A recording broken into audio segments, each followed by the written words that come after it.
Part 3 chapter 21। अभिनव ने जब अकरम का नाम लिया तो मैनेजर का दिमाग खराब हो गया। उसे लगा कि अभिनव उसे अकरम के नाम से धमकाने की कोशिश कर रहा है।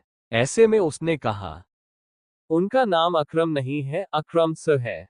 और मुझे ऐसे छोटे मोटे डिसीजंस लेने के लिए उनसे नहीं पूछना पड़ता है।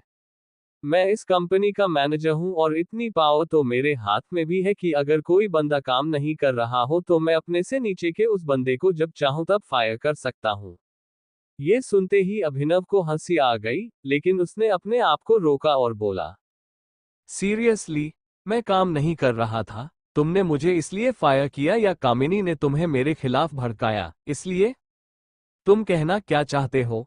मैं किसी के बहकावे में आने वालों में से नजर आता हूं? मैनेजर ने गुस्से में अपना हाथ टेबल पर पटकते हुए कहा। अभिनव ने उसे एक पल के लिए देखा और बोला, आप मैनेजर हो और मैनेजर को गुस्सा नहीं करना चाहिए, लेकिन आपने फिर भी गुस्सा किया क्योंकि मैंने सच कहा। मेरा सच आपको चुभाना, तो फिर आपने ऐसा क्यों किया? अपने से जूनियर लड़की की बातों में आकर मुझे ये लेटर थमा रहे हो। आप इस लड़की को शायद नहीं जानते हो, लेकिन मैं इसे अच्छे से जानता हूं। इसने हमारे कॉलेज से लोगों को भड़काने और बेवकूफ बनाने में मास्टर्स किया है और इससे पहले कि अभिनव आगे कुछ कह पाता, उसने देखा कि मैनेजर गुस्से में उसकी तरफ बढ़ रहा था। वो अभिनव पर हाथ उठाने वाला था, लेकिन इससे पहले कि उसका हाथ अभिनव के गाल पर पड़ता, अभिनव ने उसका हाथ बीच में ही पकड़ लिया था।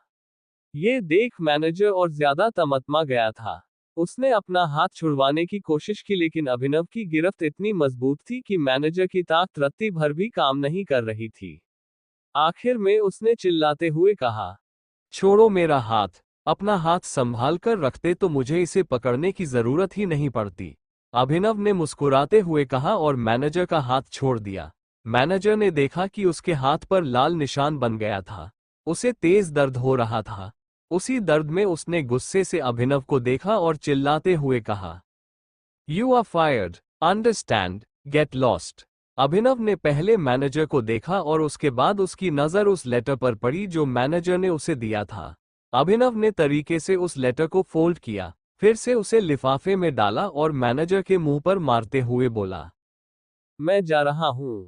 तुम्हारी कंपनी तुम ही को मुबारक, जड़ बुद्धि कहीं के। और इतना कहकर अभिनव जोर से मैनेजर के कैबिन का दरवाजा बंद कर वहां से निकल गया। वो ऑफिस से बाहर आ गया था। जब वो बाहर आया तब उसे याद आया कि उसने अनन्या से कहा था कि वो शाम को उसे ऑफिस लेने के लिए आ जाए। अभी शाम होने में काफी टाइम था। अगर वो इस वक्त घर जाता तो सब लोगों को उस पर शक हो जाता। ऐसे में अभिनव ने एक कैब बुक की और गुड़गांव की सड़कों पर इधर से उधर घूमने लगा। साहब, ये तो बताओ कि जाना कहाँ है? जब ड्राइवर ने अभिनव से यह सवाल पूछा तो जवाब में अभिनव ने कहा, जहां जाना था वहीं से तो आ रहा हूं। मैं समझा नहीं।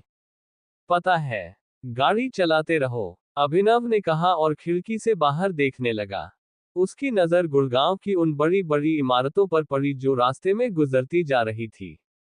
अभिनव सोच रहा था कि उसके पिता ने इस गुड़गांव पर तब राज किया था जब ये सारी बिल्डिंग्स नहीं थी। अब अभिनव उस जगह पर पहुंचने के लिए बेताब था जो उसके पिता उसके लिए छोड़कर गए थे। वो वहां अपने लिए नहीं, अपने लोगों के लिए पहुंचना चाहता था।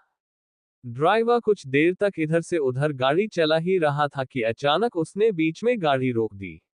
उसने देखा कि सड़क के बीचों बीच एक बैरिकेड लगा हुआ था। उस बैरिकेड के आसपास कुछ लोग खड़े थे जो हर गाड़ी को मुड़ने का इशारा कर रहे थे। ड्राइवर ने ये नज़ारा देख एक गहरी सांस ली और बोला, सर अब तो बता दो कहाँ जाना है। अगर उस पार जाना हो तो मैं राइट लूं और नहीं तो यू टर्न। अभिनव ने उसकी बात का कोई जवाब नहीं दिया। उसकी नज़र तो दूर खड़ी उस महंगी सी गाड़ी पर टिकी हुई थी जिसका दरवाजा एक आदमी ने पकड़ा हुआ था। उसमें से एक लंबा चौड़ा सा आदमी आंखों पर चश्मा लगाकर बाहर आया। उसने सूट पहना हुआ था। जैसे ही वो बाहर आया तो इतने में उसके गार्ड्स उसके आसपास आकर जमा हो गए। एक आदमी ने छाता खोला और उस आदमी के सिर के ऊपर पर लगा दिया। उस आदमी के हाथ में मोटा सिगार था। अभिनव ठीक से उसका चेहरा नहीं देख पाता था। जैसे ही वो आदमी आगे एक बिल्डिंग की तरफ बढ़ने लगा तो इतने में अभिनव ने ड्राइवर से पूछा, यह आदमी कौन है? सर, आप इनको नहीं जानते। ये है दिग्पाल शेखावत। टाइगर के बाद अगर पूरे गुड़गांव में किसी की तूती बोलती है तो वो इन्हीं की बोलती है। जैसे ही ड्राइवर ने अभिनव को यह जवाब दिया तो अभिनव की सांसें तेज हो गई। ना जाने क्यों वो घबरा रहा था। ये घबराहट उसे डरा नहीं रही थी, बल्कि उसे खुश कर रही थी। वो दिल से यह चाहता था कि उसे बस एक बार दिग्पाल से मिलने का मौका मिल जाए। आज उसे वो मौका मिल गया था। वो ये देखना चाहता था कि आखिर दिग्पाल दिखता कैसा है। ट्रिप ओवर, मैं यहीं उतर रहा हूँ, अभिनव ने कहा और गाड़ी की पिछली सीट पर पैसे रखकर कैब से बाहर निकल गया।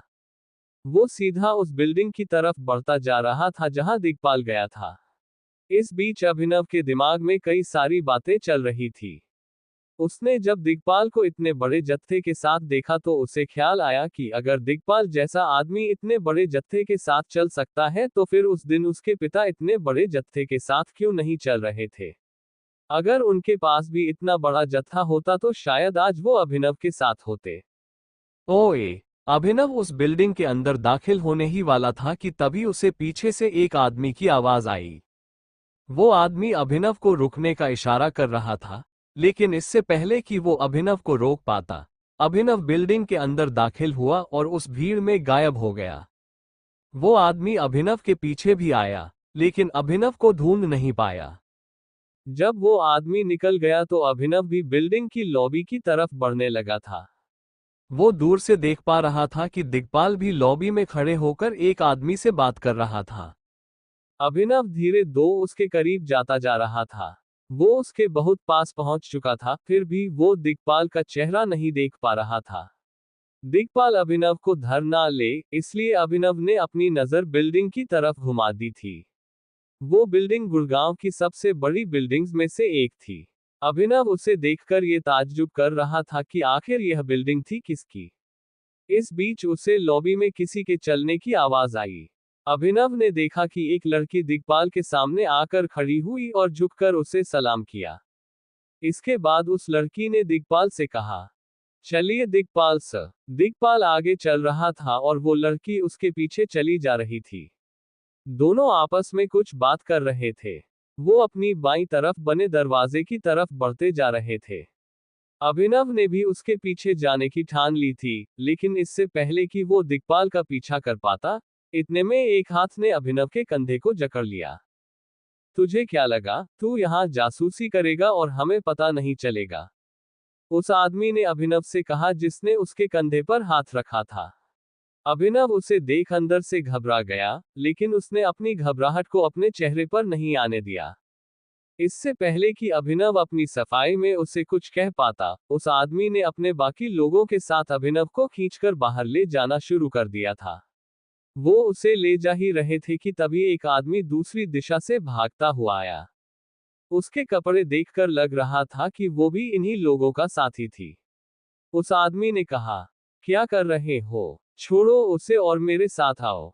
जैसे ही उस आदमी ने कहा तो अभिनव के कंधे पर से उस आदमी का हाथ हटा और वो लोग अभिनव को घूरते हुए वहां से निकल गए। एक सेकंड के लिए तो अभिनव को लगा था कि आज वो जिंदा वापस घर नहीं जा पाएगा। जैसे ही वो अकेला हुआ कि इतने में उसका फोन बज उठा। उसने देखा कि अकरम का फोन था। अभिनव ने फोन उठाया तो उधर से अकरम ने कहा, अभिनव तुम कहाँ हो? अकरम की आवाज में अर्जेंसी साफ सुनाई दे रही थी। अभिनव ने अपने आप को संभाला और बोला, मैं अभी मरने ही वाला था। मैं इस वक्त क्लैरन नाम के एक होटल में खड़ा हूँ। अभिनव ने शीशे से बाहर लगे बोर्ड की तरफ देखते हुए कहा। जैसे ही अकरम ने अभिनव के मुंह से यह नाम सुना तो उसके होश उड़ गए। उसने कहा, तुम दिग्पाल की प्रॉपर्टी में क्या कर रहे हो? ये दिग्पाल की प्रॉपर्टी है? अभिनव ने पूछा। अकरम ने गहरी सांस ली और कहा, देखो अभी यह सब छोड़ो और मेरी बात ध्यान से सुनो। चुपचाप जल्द से जल्द ऑफिस आओ। मैं अभी थोड़ी देर पहले ही यहाँ आया हूँ और मुझे पता चल गया है कि यहाँ क्या हुआ है। ऐसे काम नहीं चलेगा अभिनव। अगर तुम यहाँ ऑफिस असिस्टेंट की पोस्ट पर ही काम करते रहे तो जो हम चाहते हैं वो नहीं हो पाएगा। मुझे तुम्हारी पोस्ट बढ़ानी ही पड़ेगी, वरना ये तमाशा ऐसे ही चलता रहेगा। कोई भी एरा गैरा आदमी तुम्हें दो बात सुनाए, यह मैं टॉलरेट नहीं कर पाऊंगा। इसलिए अब तुम्हारे पास दो चॉइसेस हैं, या तो तुम एक प्राइवेट लिमिटेड में मैनेजर की पोस्ट पर बैठो या फिर अपनी ही कंपनी में कर्मचारी बन जाओ।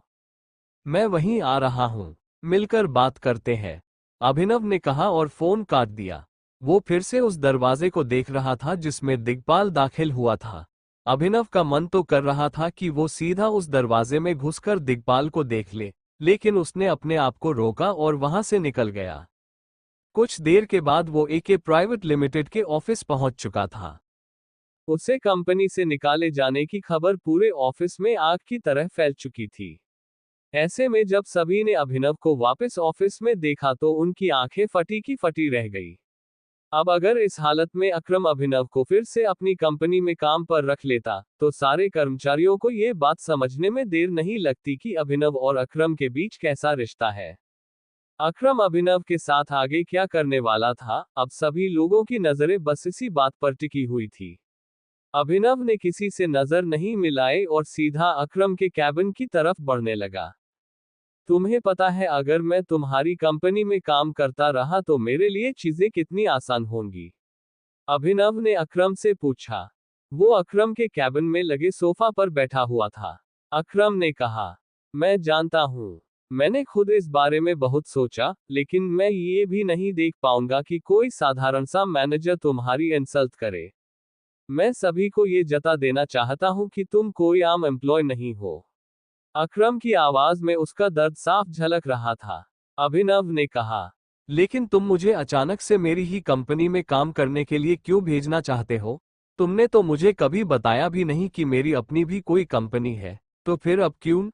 ये सवाल सुनकर अकरम एक पल के लिए शांत हो गया। उसने एक गहरी सांस ली और कहा, मुझे अभी कुछ खबर मिली है। दिग्पाल तुम्हारी कंपनी की मेन सेक्रेटरी से मिला था। ये सुनते ही अभिनव के होश उड़ गए। उसने अकरम को घूरते हुए देखा और बोला, तुम्हारे जासूस क्लारॉन होटल के आसपास भी है? हाँ, मैं बस ये पता करने की कोशिश कर रहा हूँ कि हमारे ग्रुप में असली भेड़िया कौन है, और मुझे लगता है कि दिग्पाल भी यही कर रहा होगा। मैं दावे के साथ तो नहीं कह सकता, लेकिन मुझे लगता है कि तुम्हारी कंपनी की मेन सेक्रेटरी की दिग्पाल के साथ मिली भगत है। ये सुनते ही अभिनव हैरान हो गया। चैप्टर 22। अभिनव ने जब अपनी ही कंपनी की सेक्रेटरी के बारे में इस तरह की बात सुनी तो वो हैरान हो गया। उसने अकरम से पूछा, क्या उसे हमारे माफिया ग्रुप के बारे में पता है? नहीं, वो हमारे ग्रुप के बारे में कुछ नहीं जानती। अकरम के मुंह से यह जवाब सुनते ही अभिनव के दिमाग में तुरंत एक विचार आया। उसने कहा, चीजें हद से ज्यादा बिगड़ जाए उससे पहले अच्छा यही होगा कि मैं अपनी ही कंपनी में काम करना शुरू कर दूं।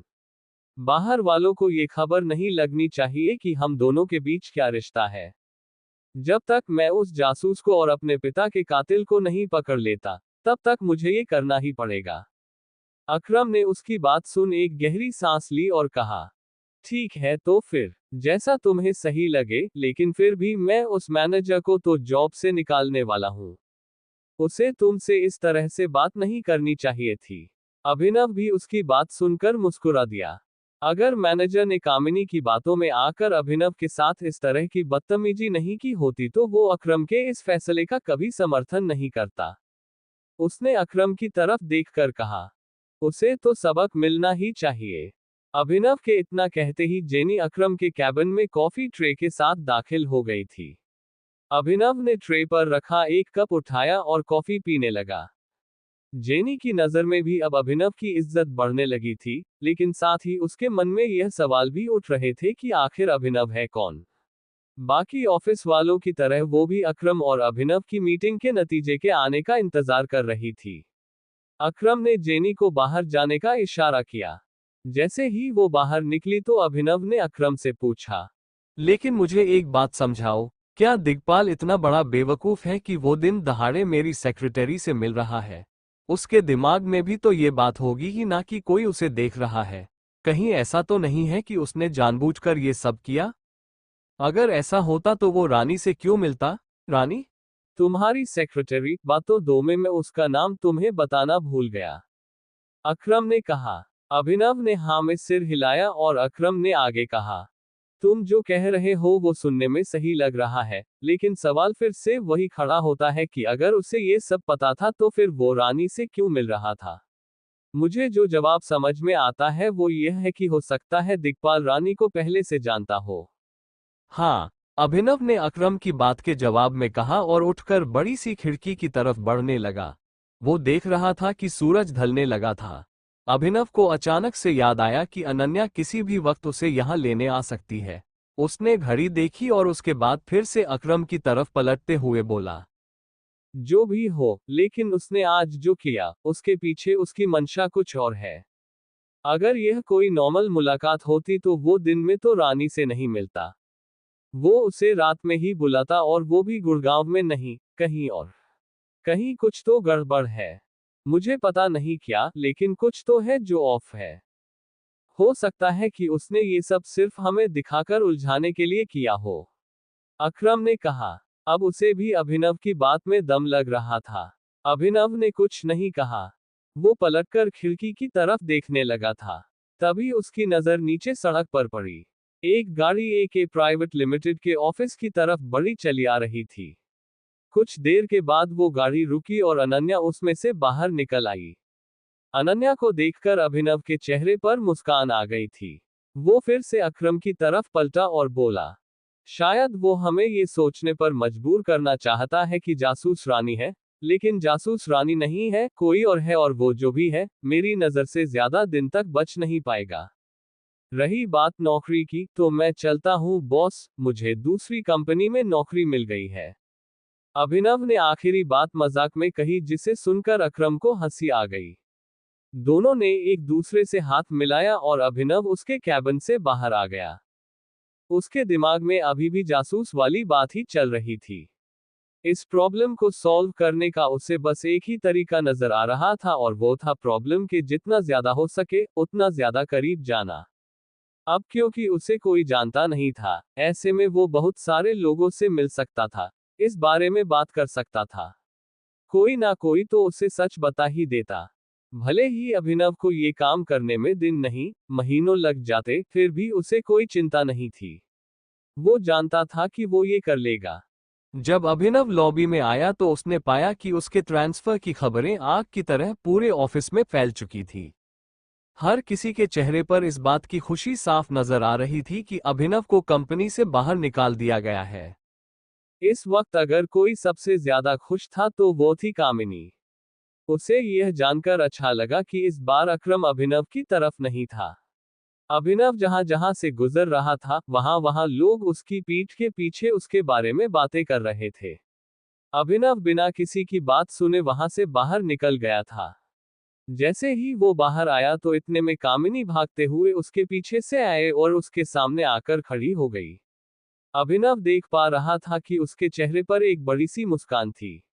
मुस्कान के पीछे की वजह समझने में अभिनव को ज्यादा देर नहीं लगी और उसने कहा, कॉन्ग्रेचुलेशंस। कामिनी उसकी बात सुनकर जोर से हंसी और बोली, मुझे पता नहीं था कि मुझे ये खुशी इतनी जल्दी नसीब हो जाएगी। मुझे नहीं लगा था कि तुम इतनी आसानी से मेरा पीछा छोड़ दोगे। अभिनव ने उसकी बात का कोई जवाब नहीं दिया। वो भी बस कामिनी के साथ मुस्कुरा रहा था। इतने में कामिनी उसके पास आई और बोली, लेकिन मुझे अभी भी एक बात समझ नहीं आ रही है। तुमने उन दिन होटल में 5 लाख का बिल कैसे पे किया? तुम्हारी शक्ल देखकर लगता नहीं है कि तुम्हारे पास इतने पैसे जिंदगी में कभी होंगे। इस बारे में मुझे किसी को भी सफाई देने की जरूरत नहीं है, तुम्हें तो जरा भी नहीं, अभिनव ने कहा। कामिनी उसका जवाब सुनकर एक कदम पीछे हटी और बोली, बिल्कुल, मैं कह भी नहीं रही कि तुम मुझे सफाई दो, क्योंकि मुझे तो इसका जवाब पहले से पता है। अनन्या सिंह, तुम नहीं चाहते ना कि लोगों को ये पता चले कि तुम्हारी शादी अनन्या से हुई है। वही तुम्हें खिला रही है, पिला रही है, कपड़े दिला रही है, तुम्हारा खर्चा उठा रही है। इनफैक्ट होटल का बिल भी तो तुमने उसी के पैसों से भरा था। अभिनव कामिनी की यह बात सुनकर अपने आप को हंसने से रोक नहीं पाया। उसने कहा, क्या सच में तुम्हें ऐसा लगता है? अभिनव हंसता जा रहा था। वो मन ही मन ये सोच रहा था कि कामिनी का दिमाग तो बहुत तेज था, लेकिन उसका तीर गलत जगह जाकर लगा था। उसे हंसते देख कामिनी भी मुस्कुराई और बोली, पीछे देखो, वो तुम्हारा इंतजार कर रही है। मैं अपनी जिंदगी में पहली बार देख रही हूं कि कोई मालिक अपने नौकर का इंतजार कर रहा है। मालिक को ज्यादा इंतजार करवाना भी किसी बदतमीजी से कम नहीं होता है, इसलिए जाओ, वरना उस कंपनी से भी निकाल दिए जाओगे। इतना कहते ही कामिनी फिर से अंदर जाने लगी थी। सिर्फ कामिनी के मन में ही नहीं, सभी के मन में यही गलतफहमी थी कि अभिनव का सारा खर्च अनन्या उठाती है। पर अभिनव अपना सच जानता था, इसलिए उसने कामिनी की बातों को अपने मन पर से झाड़ा और मुस्कुराते हुए अनन्या की तरफ बढ़ने लगा। हेलो, अभिनव ने अनन्या से कहा। अनन्या ने उसे एक सेकंड के लिए देखा और फिर गाड़ी की चाबी उसकी तरफ उछाल दी। अभिनव ने उसे देखा, फिर चाबी को देखा और फिर से अनन्या को देखते हुए बोला, ये किस लिए? प्लीज, यह एक्सपेक्टेशन तो बिल्कुल मत रखना कि मैं गाड़ी चलाकर तुम्हें घर ले जाऊंगी। ये काम पति करे तो ज्यादा ठीक है। वैसे भी पतियों को ये काम करने में बड़ा गुरूर महसूस होता है। जो पति यह काम नहीं करता वो पति होने के लायक ही नहीं होता। इसलिए अब बताओ कि गाड़ी चला रहे हो या मैं अकेले ही घर चली जाऊं? अनन्या का गुस्सा अभी भी ठंडा नहीं हुआ था। सुबह के बाद अभिनव को लग रहा था कि वो शांत हो गई होगी, लेकिन वो अभी भी गर्म तवे की तरह जल रही थी। इससे पहले कि अभिनव आगे कुछ कह पाता, अनन्या पैसेंजर सीट पर आकर बैठ गई थी। अभिनव ने एक गहरी सांस ली और वो खुद भी ड्राइवर सीट पर जाकर बैठ गया था। उसे पक्का पता था कि अनन्या के सामने भी लोग अभिनव के बारे में बात कर रहे होंगे। उन लोगों को यह नहीं पता था कि अनन्या अभिनव की पत्नी है। ऐसे में वो जैसे ही गाड़ी में बैठा तो अनन्या ने उससे पूछा, अब तुमने इस बार अकरम सर के साथ क्या किया? क्यों निकाला उन्होंने तुम्हें नौकरी से? अभिनव महसूस कर रहा था कि अनन्या गुस्से में अंदर तक जल रही थी। इससे पहले कि अभिनव उसकी बात का जवाब देता, खुद अनन्या ने कहा, तुम्हें क्या लगा था वो हर बार तुम्हें फेवर करेंगे? तुम गलत पर गलत करते जाओगे और वो तुम्हें माफ करते जाएंगे। भूलो मत, तुम उनके दोस्त के नहीं, उनके ड्राइवर के बेटे हो। अनन्या के मुंह से ये सुनते ही अभिनव उसकी तरफ देखने लगा था। अनन्या ने उसे फिर से सामने देखने का इशारा किया। अभिनव ने जैसे ही सामने देखा तो इधर से अनन्या ने कहा, मुझे सच में तुम्हारी वजह से शर्म आ रही है, क्योंकि तुमने तो अपनी शर्म बेच दी है। कोई इतना केयरलेस कैसे हो सकता है कि एक के प्राइवेट लिमिटेड की नौकरी छोड़ दे? तुम अकरम सर को इतना टेकन फॉर ग्रांटेड कैसे ले सकते हो? अभिनव से अब सुना नहीं जा रहा था। उसने एक गहरी सांस ली और बोला, एक पति होने के नाते तुम्हारी रिस्पेक्ट को बचाने के लिए मैं जो बेस्ट कर सकता था, मैंने वो किया और तुम उल्टा मुझे ही सुना रही हो। सीरियसली, सुनाऊं नहीं तो क्या शाबाशी दूं? मजाक चल रहा है यहाँ पर? अगर तुम्हें लग रहा है कि अब तुम जो करोगे मैं वो चुपचाप झेलती रहूंगी तो तुम गलत हो। याद रखना, मेरे पास अभी भी बहुत से लड़के हैं जो लाइन लगाकर खड़े हैं, जो तुमसे कई गुना ज्यादा केपेबल है। अगर मैं किसी तरह से टाइम को रिवाइंड कर पाती तो उस रात मैं उस होटल में जाती ही नहीं, और अगर जाती भी तो सिंगल बेड वाला कमरा बुक करती। I hate double beds just because of you. तुमने मेरी जिंदगी बर्बाद कर दी है। ये सुनते ही अभिनव ने फिर से अनन्या को देखा और बोला, जिंदगी मेरी भी बर्बाद हुई है। अच्छा, कैसे हुई तुम्हारी जिंदगी बर्बाद, जरा बताना। तुम एक कमरे से निकलकर इतने बड़े बंगले में रहने लगे हो, ब्रेकफास्ट में चाय बिस्किट की जगह चीज टोस्ट खा रहे हो और कह रहे हो तुम्हारी जिंदगी बर्बाद हो गई। कभी कभी तो मुझे लगता है कि तुमने ये सब किया ही इसलिए है ताकि तुम ये सब पा सको। ओ प्लीज, पहली बात तो मुझे पता ही नहीं है मैंने क्या किया है, और जो कुछ भी हुआ उसमें मेरी गलती नहीं थी। I was drunk. ये सुनते ही अनन्या अभिनव को देखने लगी थी। उसकी आंखों में फिर से वही गुस्सा जाग गया था जो थोड़ी देर के लिए सोया हुआ था। इससे पहले कि अभिनव आगे कुछ कहता, उसने चिल्लाते हुए कहा, सामने देखो। अभिनव ने सामने देखा तो पाया एक गाड़ी उसकी दिशा में बढ़ती हुई आ रही थी। इससे पहले कि अभिनव अपनी गाड़ी का ब्रेक लगाता, सामने वाले ने अपनी गाड़ी रोक दी। उस गाड़ी का दरवाजा खुला और उसमें से एक लड़का बाहर निकल आया।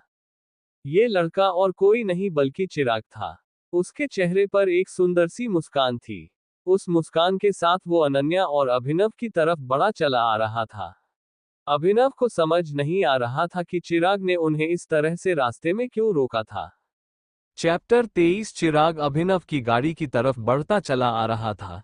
इससे पहले कि अभिनव कुछ समझ पाता, अनन्या ने गाड़ी का दरवाजा खोला और बाहर निकल गई। ये देख अभिनव हैरान हो गया। उसने पूछा, तुम ये क्या कर रही हो अनन्या? इतने में अनन्या गाड़ी से नीचे उतरी और अभिनव की तरफ देखते हुए बोली, चिराग मुझे आज डेट पर लेकर जा रहा है, इसलिए गुड बाय। अभिनव ने जब अनन्या के मुंह से यह बात सुनी तो उसके होश उड़ गए। अनन्या ऐसे कैसे चिराग जैसे आदमी के साथ डेट पर जा सकती थी? अभिनव ने कहा, अनन्या हम दोनों शादीशुदा है और मुझे नहीं लगता शादी होने के बाद कोई लड़की किसी पराये आदमी के साथ डेट पर जाती है। ऐसे अपने ही पति के सामने तो बिल्कुल नहीं। तुम मेरी बीवी हो। ये सुनते ही अनन्या को हंसी आ गई और उसने कहा, हाँ हाँ हाँ, अच्छा मजाक कर लेते हो, लेकिन शादी तुमने मुझसे नहीं मैंने तुमसे की है। मैं ससुराल नहीं गई, तुम ससुराल आए हो। जिसे तुम शादी समझ रहे हो वो एक तरह से तुम्हारे सिर पर एहसान है। इसलिए अपने आप को शुक्रगुजार मानो और मेरे मामले में टांग अड़ाना बंद करो। ये सब तुम कह क्या रही हो? शादी मैंने तुमसे की हो या तुमने मुझसे? आखिर में तो हम दोनों ही शादीशुदा हुए ना। शादीशुदा औरतें ऐसे पराये मर्दों के साथ घूमती अच्छी लगती हैं क्या? अभिनव ने अनन्या से कहा। वो भले ही अनन्या से प्यार नहीं करता था, लेकिन दुनिया की नज़र में उसका पति होने के नाते अनन्या का ध्यान रखने की जिम्मेदारी अभिनव की थी और वो खास तौर पर अनन्या को चिराग जैसे लोगों से कोसों दूर रखना चाहता था। शादीशुदा होने के बाद जब वो खुद किसी दूसरी लड़की की तरफ आंख उठाकर नहीं देखता था तो फिर वो अनन्या को ये सब कैसे करने दे सकता था, और वो भी चिराग के साथ। जब अभिनव ये सब सोच ही रहा था कि इतने में अनन्या ने अपने दोनों हाथ गाड़ी की विंडो पर टिकाए और अभिनव को देखते हुए बोली, देखो अभिनव, हमें दूसरों को धोखा नहीं देना चाहिए, यह अच्छी बात है, लेकिन हमें खुद को भी धोखा नहीं देना चाहिए।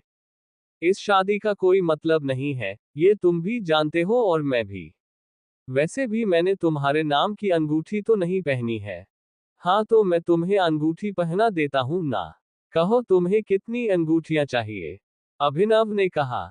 ये सुनते ही अनन्या उसे देखने लगी और हंसते हुए बोली, अंगूठी पैसों से आती है तुम्हारे पास पैसे? नौकरी है? इससे पहले कि अभिनव उसकी इस बात का कोई जवाब दे पाता, चिराग अनन्या के पास आया और मुस्कुराते हुए बोला, चले अनन्या, हमें देर हो रही है। चिराग के चेहरे पर छपी मुस्कान देखकर अभिनव का दिल दुख रहा था।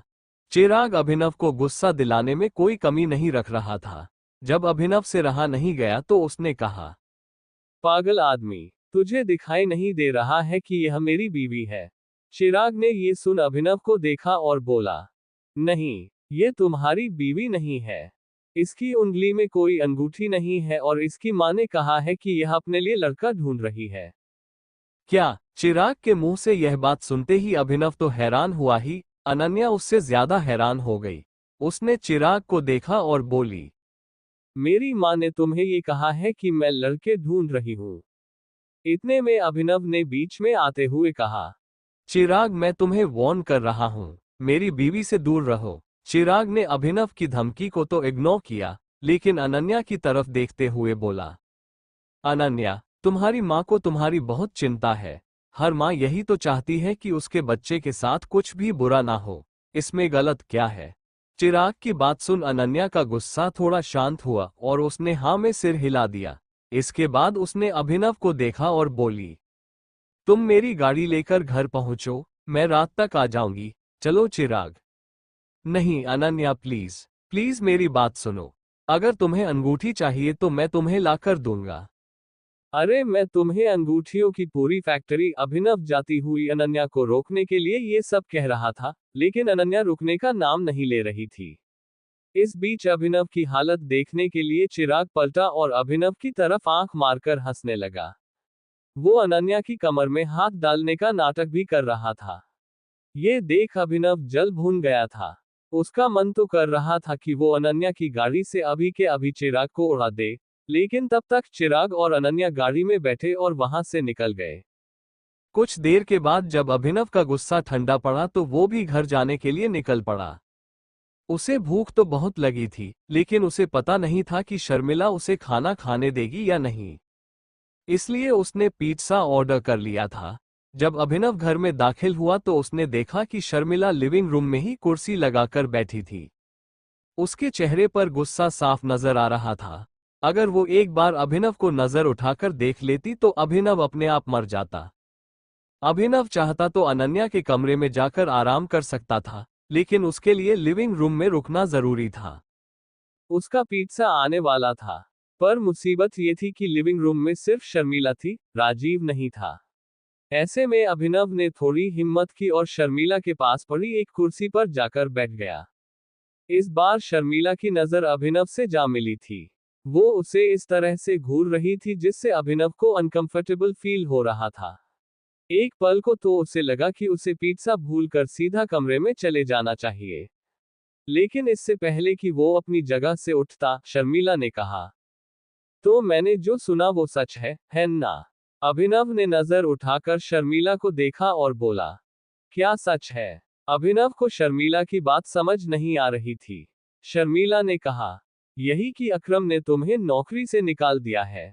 ये सुनते ही अभिनव ने एक गहरी सांस ली। आज सारा परिवार उसकी जान लेने पर तुला हुआ था। अभिनव ने अपने आप को बचाने के लिए कहा, हाँ, उसके लिए आई एम सॉरी, लेकिन मैंने दूसरी कंपनी में नौकरी के लिए अप्लाई कर दिया है। मुझे लगता है कल तक रिजल्ट आ जाएगा और जल्द ही मुझे नौकरी मिल जाएगी। ये सुनते ही शर्मिला कूड़ गई और बोली, तुम क्या मुझे बेवकूफ समझते हो? अकरम ने तुम्हें नौकरी से निकाल दिया और तुम्हें लगता है कि कोई और तुम्हें नौकरी दे देगा। इस बार शर्मिला की आवाज थोड़ी ऊंची हो गई थी। अभिनव ने फिर से गहरी सांस ली और नजर फेर कर बैठ गया। वो जानता था कि इस मामले में बहस करने का कोई फायदा नहीं है, लेकिन शर्मिला का पेट अभी भरा नहीं था। उसने कहा, मुझे पता था कि तुम एक ना एक दिन अकरम के कंधे पर चढ़ने की कोशिश जरूर करोगे। तुम अनाथ तो हो ही, लेकिन साथ में एक नंबर के बेवकूफ भी हो। तुम जैसे लोगों की प्रॉब्लम ही यही है कि अगर कोई तुम्हारी मदद करने के लिए हाथ बढ़ाए तो तुम सीधा उसके कंधे पर बैठने की कोशिश करते हो। अकरम को भी तुम्हारा यह नेचर समझ में आ गया होगा, इसलिए उसने तुम्हें निकाल दिया। अभिनव अब इससे ज्यादा और कुछ नहीं सुन सकता था। वो शर्मिला के तानों की बजाय भूख से मरना पसंद करता। ऐसे में वो अपनी जगह से उठा और सीधा अनन्या के कमरे की तरफ बढ़ने लगा। जब शर्मिला ने उसे ऐसे बिना जवाब दिए जाते देखा तो वो चिल्लाते हुए बोली, बस यही आता है तुम्हें, भागना, भागो और भागो। अगर एक दिन मैंने तुम्हें अपनी बेटी की जिंदगी से नहीं भगा दिया ना, तो मेरा नाम भी शर्मिला नहीं। अभिनव तब तक अनन्या के कमरे में पहुंच चुका था। उधर जब अभिनव अनन्या के कमरे में था, तब इधर अनन्या चिराग के साथ गुड़गांव के सबसे बड़े बार में शराब पी रही थी। ऐसा नहीं था कि उसे चिराग के साथ डेट पर आने में मजा आ रहा था। वो यहाँ अपनी माँ की वजह से आई थी और साथ ही उसे अभिनव पर गुस्सा भी आ रहा था। वो अभिनव जैसे आदमी के साथ नहीं रहना चाहती थी। अगर दुनिया में अभिनव आखिरी मर्द होता तो भी अनन्या उससे शादी करने के बारे में कभी नहीं सोचती। पहले ही वो अभिनव से चिढ़ती थी और उसकी नौकरी चले जाने के बाद से तो अनन्या का अभिनव के प्रति गुस्सा और ज्यादा बढ़ गया था। अब वो बस सही मौके की तलाश कर अभिनव से जल्द तलाक लेना चाहती थी। यही सब सोचते हुए अनन्या शराब पिए जा रही थी। अब उसे अपने बिस्तर, अपने घर की याद आ रही थी। वो पहले ही थकी हुई थी और ऊपर से चिराग भी उसे पका रहा था। चिराग ने अपना ग्लास नीचे रखते हुए कहा, मैंने तुम्हारी माँ से बात की है, वो चाहती हैं कि हम दोनों एक दूसरे को डेट करें। इतना कहते ही चिराग अनन्या की आंखों में देखने लगा। अनन्या ने भी उसे एक सेकंड के लिए देखा और फिर अपनी नजर दूसरी तरफ घुमाते हुए बोली, तुम शायद भूल रहे हो, आई एम मैरिड।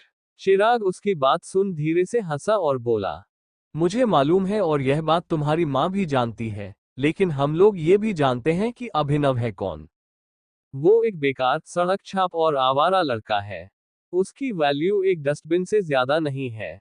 सबको पता है तुम उससे दूर जाना चाहती हो और इस चीज में मैं तुम्हारी मदद कर सकता हूँ।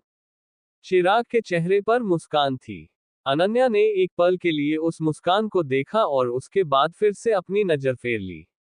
ये सच था कि वो अभिनव को नहीं चाहती थी, लेकिन इसका यह मतलब भी नहीं था कि वो चिराग को चाहती थी।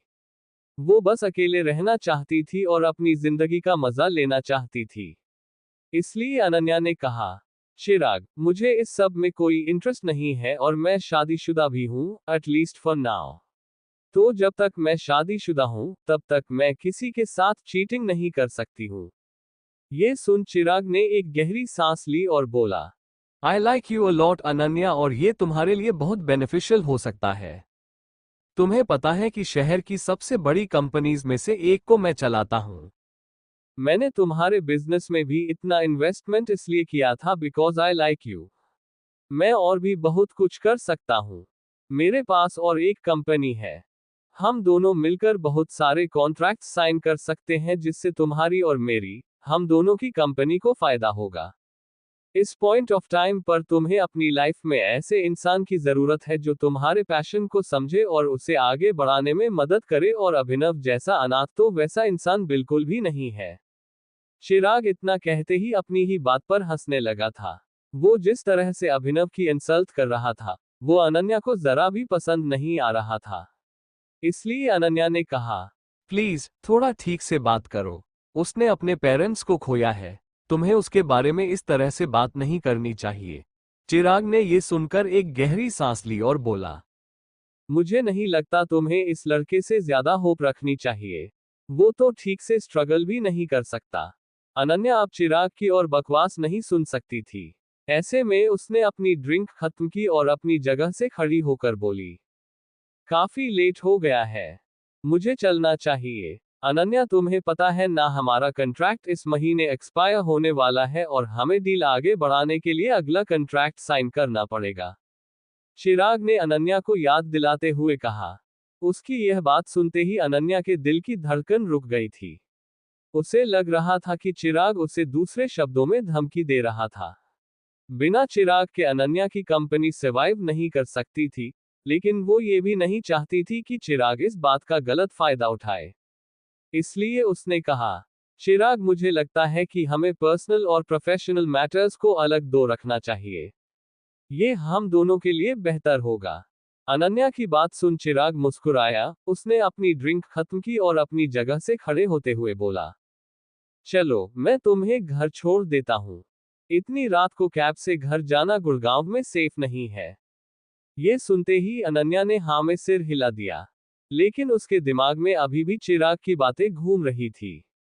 चैप्टर 24। अनन्या ने चिराग के साथ उसकी गाड़ी में घर जाने के लिए हाँ कह दी थी। वो दोनों गाड़ी में बैठ चुके थे और चिराग की गाड़ी अनन्या के घर की तरफ बढ़ने लगी थी। पूरे रास्ते दोनों के बीच कोई बात नहीं हो रही थी। कुछ देर के बाद चिराग की गाड़ी अनन्या के घर के बाहर पहुंच चुकी थी। जैसे ही अनन्या दरवाजा खोलकर बाहर निकलने ही वाली थी कि इतने में चिराग ने कहा, मत भूलना कि कॉन्ट्रैक्ट मेरे हाथ में है अनन्या, और तुम्हारे डिसीजन का उस पर बहुत बड़ा असर पड़ सकता है। इसलिए जो भी फैसला करो, सोच समझकर करना। अनन्या का मन तो कर रहा था कि वो चिराग से इस बारे में बहस करे, लेकिन वो जानती थी कि लगाम चिराग के हाथ में थी। इसलिए उसने सिर्फ हाँ में सिर हिलाया और नीचे उतर गई। बगीचे से घर के दरवाजे तक जाने में अनन्या कई बातें सोच चुकी थी। वो चिराग से शादी तो नहीं करना चाहती थी, लेकिन अपनी कंपनी को बचाने के लिए उसकी जिंदगी में यह नौबत भी आ सकती थी। उसे लग रहा था कि वो कुएं से निकलकर खाई में गिरने जा रही थी। इससे पहले कि अनन्या अपने घर का दरवाजा खुलवाने के लिए घंटी बजाती, अचानक से दरवाजा अपने आप खुल गया। दरवाजे के उस तरफ अभिनव खड़ा था। अभिनव को यूं अचानक अपने सामने देख अनन्या के दिल की धड़कन बढ़ गई। जब उसने अभिनव के चेहरे को देखा तो पहली बार उसे ऐसा लगा कि अभिनव काफी हैंडसम है। भले ही वो गरीब था, लेकिन ये बात कोई उसका चेहरा देखकर नहीं कह सकता था। अनन्या ने अभिनव से कड़क आवाज में पूछा, तुम यहाँ क्या कर रहे हो? उसे उम्मीद नहीं थी कि वो अभिनव को दरवाजे पर इस तरह से पाएगी। तुम कहाँ से आ रही हो और क्या किया तुमने? चिराग कहाँ है? अभिनव ने सवाल के जवाब में सवाल पूछा। इससे पहले कि अनन्या उसके किसी सवाल का जवाब देती, अभिनव दरवाजे से बाहर निकला और बगीचे की तरफ देखने लगा। वो चिराग की गाड़ी ढूंढने की कोशिश कर रहा था, लेकिन चिराग की गाड़ी तब तक वहां से निकल चुकी थी। जब अनन्या ने अभिनव को ये सब करते हुए देखा तो बोली, तुम क्या कर रहे हो? किधर है वो कमीना? अभिनव अनन्या के सामने आकर खड़ा हुआ और उसने गुस्से में पूछा। उसे चिराग की हरकत पर सच में बहुत गुस्सा आ रहा था। Shut up! तुम होते कौन हो किसी को ऐसे गाली देने वाले? अनन्या ने भी गुस्से में चिल्लाते हुए कहा।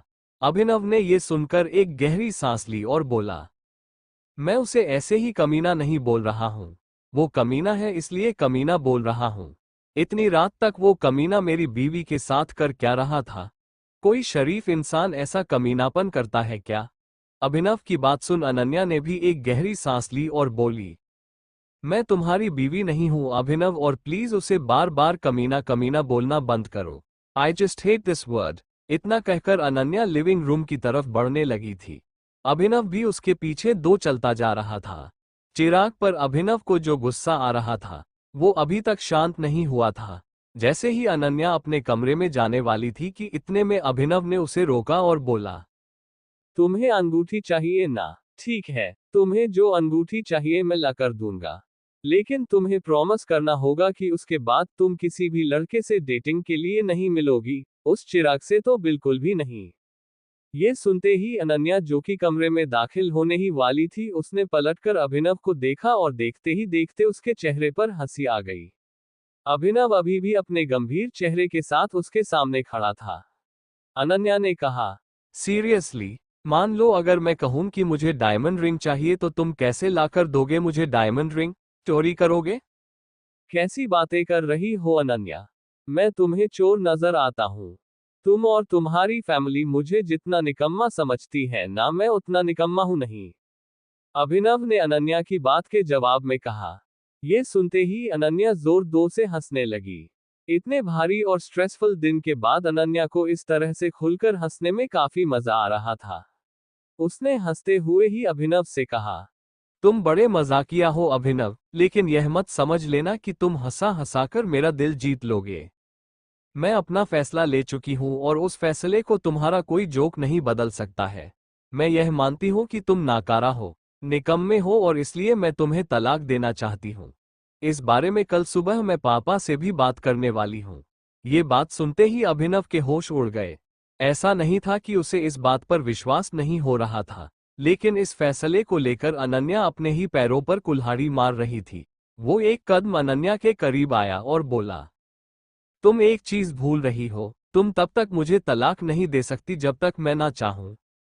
मैं तुम्हें तलाक देकर रहूंगी और वो दिन भी जल्दी आएगा, बहुत जल्दी। अनन्या ने इतना कहा और अपने कमरे के अंदर जाने लगी, लेकिन इससे पहले कि वो कमरे में दाखिल होती, इतने में वो फिर से पलटी और बोली, और हाँ, एक और चीज, आज तुम इस कमरे में नहीं सोने वाले हो। अगर तुम्हें सोना ही है तो जाकर नौकरों वाले कमरों में सो जाओ।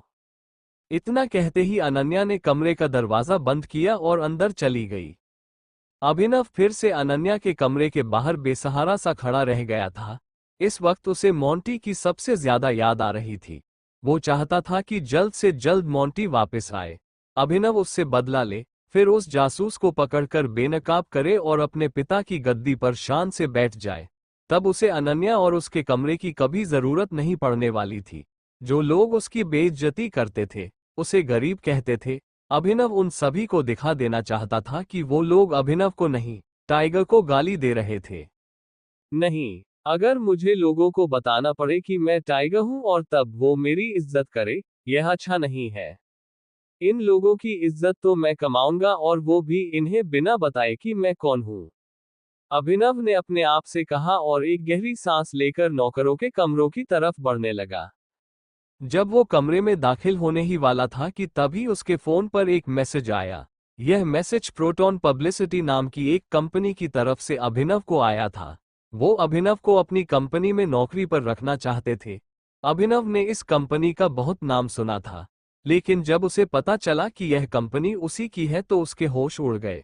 उसने सपने में भी नहीं सोचा था कि वो इतनी बड़ी कंपनी का मालिक हो सकता है। अगले दिन सुबह अभिनव तैयार हुआ और सीधा प्रोटॉन पब्लिसिटी कंपनी के ऑफिस पहुंच गया। उस कंपनी की बिल्डिंग अभिनव की उम्मीद से भी ज्यादा बड़ी थी। बिल्डिंग देखकर अभिनव की नजर में अपने पिता की इज्जत और ज्यादा बढ़ गई थी। वो इस वक्त बता नहीं सकता था कि अंदर से उसे कैसा महसूस हो रहा था। अभिनव दरवाजे से अंदर दाखिल हुआ और कॉरिडोर में चलने लगा। उसकी नज़र अभी भी बिल्डिंग पर से हटने का नाम नहीं ले रही थी। वो एक बहुत बड़ी बिल्डिंग थी, जहां पर काफी सारे लोग काम कर रहे थे। हाय, अभिनव ने इस बीच एक लड़की से कहा जो अपने फोन पर किसी से बात कर रही थी। उस लड़की ने अभिनव को 1 सेकंड के लिए रुकने को कहा। अभिनव वहीं खड़ा हो गया था। जैसे ही उस लड़की की बात खत्म हुई तो उसने अभिनव से पूछा, जी, how can I help you? जी, मेरा नाम अभिनव गर्ग। इससे पहले कि अभिनव अपना असली नाम बताता, उसे अपनी आंखों के सामने वो ऑफर लेटर नजर आने लगा था जो उसे कल रात मिला था। उसमें में अकरम ने अभिनव का सरनेम गढ़वाल से बदलकर शर्मा कर दिया था, ताकि किसी को अभिनव पर शक ना हो। ऐसे में अभिनव ने अपनी गलती सुधारी और उस लड़की से बोला, मेरा नाम अभिनव शर्मा है और मैं यहाँ। इससे पहले कि अभिनव अपनी बात पूरी कर पाता, उस लड़की ने अभिनव की बात बीच में काटी और बोली, अच्छा तो तुम ही हो अभिनव शर्मा, न्यू ज्वाइनी, वो सेक्रेटरी वाले पोस्ट के लिए? हाँ जी, वो मैं ही हूँ। अभिनव ने मुस्कुराते हुए उस लड़की की बात का जवाब दिया। उस लड़की ने हाँ में सिर हिलाया और बोली, ठीक है, आप वहां से लिफ्ट ले लीजिए फॉर 10th फ्लोर। फिर लिफ्ट से बाहर निकलते ही राइट हैंड साइड पर पहला ऑफिस आप ही का है। यहाँ जितने भी सेक्रेटरीज काम करते हैं, उनका ओवरऑल हेड आपको वहीं पर मिलेगा। अभिनव ने हाँ में सिर हिलाया और उस लड़की को थैंक यू बोलकर लिफ्ट की तरफ बढ़ने लगा। जब वो लिफ्ट की तरफ जा रहा था तो वहां काम करने वाले बाकी लोग उसे घूरते हुए देख रहे थे। अभिनव को समझ नहीं आ रहा था कि सारे लोग उसे इस तरह से क्यों घूर रहे थे। कुछ देर के बाद जब लिफ्ट का दरवाजा खुला तो अभिनव 10वें माले पर पहुंच चुका था। जब वो लिफ्ट से बाहर आया और इधर उधर देखने लगा तो उसने पाया कि एक भी आदमी कॉरिडोर में नहीं था। अभिनव को लगा कि क्योंकि इस फ्लोर पर सभी बड़े लोग बैठते हैं, शायद इस वजह से सब अपने अपने कामों में बिजी होंगे। अभिनव अपने राइट हैंड साइड पर बने कैबिन की तरफ बढ़ने लगा था। उसने कैबिन का दरवाजा खटखटाया, लेकिन उसे अंदर से कोई जवाब सुनाई नहीं दिया। उसने इस बार और जोर से दरवाजा खटखटाया, लेकिन अंदर से फिर से कोई जवाब नहीं आया। ये देख अभिनव हैरान हो गया। उसे समझ नहीं आ रहा था कि अंदर चल क्या रहा है। आखिर में जब दरवाजा नहीं खुला तो अभिनव ने खुद ही दरवाजा खोलने की ठानी और दरवाजा खोल दिया। जैसे ही उसने दरवाजा खोला और सामने जो चल रहा था वो देखा तो उसकी आंखों की पुतलियां जमीन पर गिर पड़ी। अंदर बहुत जोर से म्यूजिक बजने की आवाज सुनाई दे रही थी। रूम के साउंड प्रूफ होने की वजह से अंदर की आवाज बाहर नहीं आ रही थी। वो एक बड़ा सा हॉल था, जिसमें ज्यादातर जगहों पर अंधेरा था और कहीं कहीं पर रंग बिरंगी लाइट्स लगी हुई थी। हर तरफ शराब की बोतल्स और खाने की चीजें बिखरी पड़ी थी और अंदर मौजूद लड़के लड़कियां उस तेज म्यूजिक पर सब कुछ भूलकर नाचते जा रहे थे। अभिनव को अपनी आंखों पर विश्वास ही नहीं हो रहा था। उसने फिर से दरवाजे के बाहर झांक कर देखा।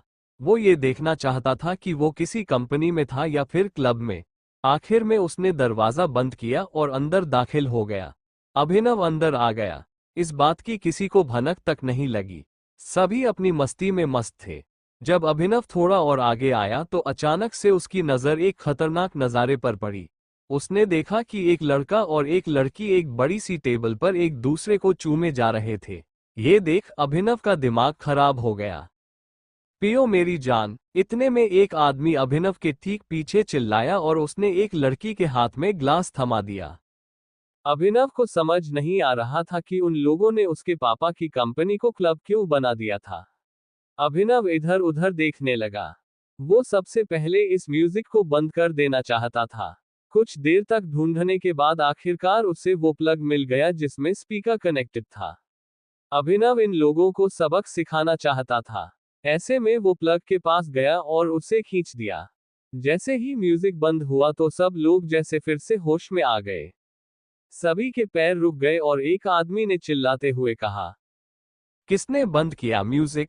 अभिनव ने उसकी बात सुन एक गहरी सांस ली और अपने हाथ बांधकर खड़ा हो गया। तभी टेबल पर उस लड़की को चूमे जा रहा वो लड़का टेबल पर से उठा और इधर उधर देखने लगा। उसकी नजर कोने में खड़े अभिनव पर पड़ी। वो गुस्से में अभिनव की तरफ बढ़ा और चिल्लाते हुए बोला, कौन है तू? और अंदर कैसे आया? अभिनव ने उसे ध्यान से देखा और वो उसे पहचान गया था। अभिनव ने बड़े प्यार से उस लड़के से पूछा, पहले आप बताइए कि आप कौन हैं? अभिनव का ये सवाल सुन वो लड़का गुस्से भरी नजरों से उसे देखने लगा। चैप्टर 25 जब अभिनव ने उस लड़के से उसकी पहचान के बारे में पूछा तो पहले तो वो लड़का उसे गुस्से में देखने लगा, लेकिन अगले ही पल उसके होठों पर मुस्कान आ गई। आखिर में उसकी मुस्कान हंसी में बदली और उसने कहा, भाई तुझे ज्यादा चढ़ गई है क्या? तुझे पता भी है तू किससे क्या सवाल पूछ रहा है? अभिनव भी उसे देख मुस्कुराया और बोला, हाँ मुझे पता है मैं क्या पूछ रहा हूँ, क्योंकि मुझे नहीं पता कि मैं इस वक्त किससे बात कर रहा हूँ और ये तो मुझे जरा भी समझ नहीं आ रहा कि मैं कहाँ खड़ा होकर बात कर रहा हूँ। जब मैं अंदर घुसा तो ये कंपनी लग रही थी, लेकिन अब ये लग रहा है क्लब। अभिनव उस लड़के को छेड़ने की कोशिश कर रहा था और वो लड़का भी अच्छे से इस बात को समझ रहा था। ऐसे में वो लड़का अभिनव के पास आया और उसका कॉलर पकड़ते हुए बोला, मंजीत नाम है मेरा और मंजीत और यहाँ किसी की औकात नहीं है कि वो मंजीत से ऐसे बात करे। अभिनव ने एक पल के लिए मंजीत को देखा और बोला, तो हेड ऑफ सेक्रेटरीज आप ही हैं मंजीत जी? जैसे ही पीछे खड़े लोगों ने अभिनव का सवाल सुना तो वो सभी जोर से हंसने लगे। खुद मंजीत ने भी अभिनव का कॉलर छोड़ा और वो भी उनके साथ मिलकर हंसने लगा। तभी पीछे से एक लड़की ने कहा, मुझे लगता है कि यह कोई न्यू जॉइनी है। अभिनव ये सुनकर उस लड़की को घूरते हुए देखने लगा। उसे समझ नहीं आ रहा था कि बार दो उससे ये सवाल क्यों किया जा रहा था कि वो न्यू जॉइनी है या नहीं। तभी एक आदमी ने कहा, हाँ ये भी इसी तालाब की एक मछली है। और उसने एक शैंपेन की बोतल खोल ली। इसके बाद उस लड़के ने एक कुर्सी खींची और उस पर बैठकर बोला, मेरा तो यह आज का लास्ट है। तभी पीछे से और एक लड़के ने कहा, हाँ एक लास्ट मेरा भी बना दे, मैं तो ये वाइन पीऊंगा। इतने में एक लड़के ने वाइन की बोतल देखते हुए कहा और उसकी तरफ बढ़ने लगा। जैसे ही वो उसे उठाने वाला था कि इतने में वो बोतल उसके हाथ से छूटी और नीचे गिरकर टूट कर गई। सब लोगों के मुंह से एक साथ निकला, ओ। अभिनव को अभी भी समझ नहीं आ रहा था कि वहां चल क्या रहा है। ऐसे में उसने कहा, ये सब हो क्या रहा है? और हेड ऑफ सेक्रेटरीज कौन है? तुम्हें जानना है? इतने में अभिनव को अपने सवाल के जवाब में एक लड़की की मीठी सी आवाज सुनाई दी। अभिनव ने पलटकर देखा तो पाया कि एक सुंदर सी लड़की उसके सामने खड़ी थी। ये और कोई नहीं बल्कि वही लड़की थी जो मंजीत के साथ टेबल पर थी। अभिनव ने उसे देखते ही उससे नजरें फेर ली। उसे उस लड़की से घिन आ रही थी, लेकिन उस लड़की ने अभिनव से कहा, ये तो तुम जानते ही हो कि यह मंजीत है, लेकिन तुम्हारी जानकारी के लिए बता दूं कि यह हेड ऑफ सेक्रेटरीज से भी ऊपर है। अगर तुम्हें अपनी जॉब से पहले ही दिन फायर नहीं होना है तो ये जैसा बोले तुम्हें वैसा करना पड़ेगा। अभिनव को अब समझ में आया कि वो लड़की मंजीत के साथ सबके सामने ऐसी हरकतें करने के लिए क्यों राजी हो गई थी। उसने इस बार उस लड़की की तरफ देखते हुए कहा, तभी मैं सोचूं कि तुम इसके साथ सबके सामने ऑफिस में इतनी घटिया हरकत क्यों कर रही थी। तुम्हें ये राइट नहीं है कि तुम मेरे ऊपर इल्जाम लगाओ। उस लड़की ने अपना सिर नीचे झुकाते हुए कहा। इतने में मंजीत आगे आया और ताली बजाते हुए बोला, चलो गाइस, पार्टी इज ओवर। और इस जगह की सफाई का काम मैं हमारे न्यू जॉइनी को हैंडओवर करना चाहूंगा, ताकि हम कल फिर से एक साफ सुथरी जगह पर पार्टी कर सके। मंजीत की यह बात सुनते ही सभी खुशी से चिल्ला उठे थे, सिवाय उस लड़की के जिससे अभिनव ने सवाल पूछा था। अभिनव देख पा रहा था कि उस लड़की के साथ जो कुछ भी हुआ वो सब करने के लिए उसे मजबूर किया गया था। अभिनव ने मंजीत की आंखों में देखा और बोला, ठीक है, लेकिन जब तक मैं सफाई करके फ्री होऊंगा तब तक क्या आप सभी लोग ऑफिस में ही मिलोगे? नहीं, अभी हमें एक और पार्टी में जाना है, एक लड़के ने पीछे से कहा और जोर से हंसने लगा। उसके साथ बाकी लोग भी हंसते जा रहे थे। अभिनव ने धीरे से हाँ में अपना सिर हिलाया और बोला, तो फिर आप मुझे थोड़ा सा टाइम दीजिए, मैं जरा दरवाजे से सफाई शुरू करता हूं। इतना कहते ही अभिनव तेजी से दरवाजे की तरफ बढ़ने लगा। इस बीच सभी लोग आपस में बात कर रहे थे और किसी का ध्यान इस बात पर नहीं था कि अभिनव क्या कर रहा था। उधर अभिनव दरवाजे के पास आया और उसने दरवाजा बंद कर दिया। इसके बाद उसने चाबी निकालकर अपनी जेब में डाली और फिर से उन लोगों की तरफ देखने लगा। इस बार ताली बजाने की बारी अभिनव की थी। अभिनव ने ताली बजाई और बोला, सो गाइस, अगर फन हो गया हो तो अब थोड़ी सी एक्सरसाइज कर ली जाए। इतना कहते ही अभिनव के चेहरे पर मुस्कान आ गई थी। एक लड़की ने उसे गुस्से में घूरते हुए देखा और बोली, क्या बकवास कर रहे हो? अभिनव ने मंजीत को देखा तो पाया कि वो अब किसी दूसरी लड़की के साथ जबरदस्ती करने की कोशिश कर रहा था। उसने तो अभिनव की बात तक नहीं सुनी थी। अभिनव मंजीत के पास आया और जैसे ही मंजीत उस लड़की के कंधे पर अपना हाथ रखने वाला था, अभिनव ने उसका हाथ पकड़कर उसे पीछे खींच लिया। लड़कियों की इज्जत करना सीखो सर, अभिनव ने ताना मारते हुए कहा और मंजीत का हाथ कसकर मरोड़ दिया। यह क्या कर रहा है साले? मंजीत ने दर्द में कराहते हुए कहा और फिर अपने आप को बचाने के लिए वो अपने लड़कों की तरफ देखने लगा। वहां खड़े सभी लोग यह नज़ारा देखकर हैरान हो गए थे। किसी ने सोचा भी नहीं था कि अभिनव मंजीत के साथ ऐसा कुछ कर सकता है। इतने में मंजीत चिल्लाया, अरे खड़े क्या हो सालो, पकड़ो इस कमीने को। उसकी बात सुनते ही सारे लोग भागते हुए अभिनव की तरफ बढ़ने लगे। अभिनव ने मंजीत की गर्दन पर वार किया और मंजीत नीचे गिर गया। अभिनव के वार के बाद मंजीत को सांस लेने में भी बड़ी दिक्कत हो रही थी। जब बाकी लोग अभिनव पर हमला करने वाले थे तो वहां खड़ी लड़कियां अपने आप 2 कदम पीछे हट गई थी। अभिनव ने एक लड़के के पेट में लात मारी और दूसरे का हाथ पकड़कर अपनी तरफ खींचकर उसे उठाकर जमीन पर पटक दिया। एक के बाद वो उन लड़कों को पीटता जा रहा था। कुछ देर के बाद उन सभी लड़कों की हालत खराब हो गई थी। अभिनव ने उनके शराब का नशा तो उतार ही दिया था, पर फिर भी वो लोग जमीन पर पड़े हुए थे। ये देख बाकी लड़कियों को भले ही गुस्सा आ रहा था, लेकिन बस उस एक लड़की के दिल को सुकून मिल रहा था जिसके साथ मंजीत ने जबरदस्ती की थी। जब अभिनव नहीं थका और उसने मंजीत पर हाथ उठाने की कोशिश की तो इतने में मंजीत ने घबराकर हाथ जोड़ लिए और अभिनव के सामने गिड़गिड़ाने लगा। उसने कहा, माफ कर दो भाई, प्लीज माफ कर दो। ना तो ये हेड ऑफ सेक्रेटरीज का ऑफिस है और ना ही मैं हेड ऑफ सेक्रेटरी से ऊपर हूँ। हम तो बस तुम्हारी टांग खींच रहे थे, जैसे हर न्यू ज्वाइनी की खींचते हैं। मंजीत के मुंह से यह बात सुनते ही अभिनव ने अपना मुक्का रोका और जोर जोर से हंसने लगा। उसे समझ नहीं आ रहा था कि मंजीत ने उसकी टांग खींची थी या उसने मंजीत की। उसने मंजीत को जाने दिया और उस लड़की की तरफ देखने लगा जिसके साथ मंजीत ने बदतमीजी की थी। वो लड़की भी मुस्कुरा रही थी। उसने एक पानी की बोतल उठाए और पसीने से तरबतर अभिनव को थमा दी। अभिनव ने पानी पिया और बोला, मैं जब बिल्डिंग में एंटर हुआ मुझे तब से लग रहा था कि यहाँ कुछ तो गड़बड़ है। और इतना कहकर अभिनव वहां पड़ी एक कुर्सी पर बैठ गया था।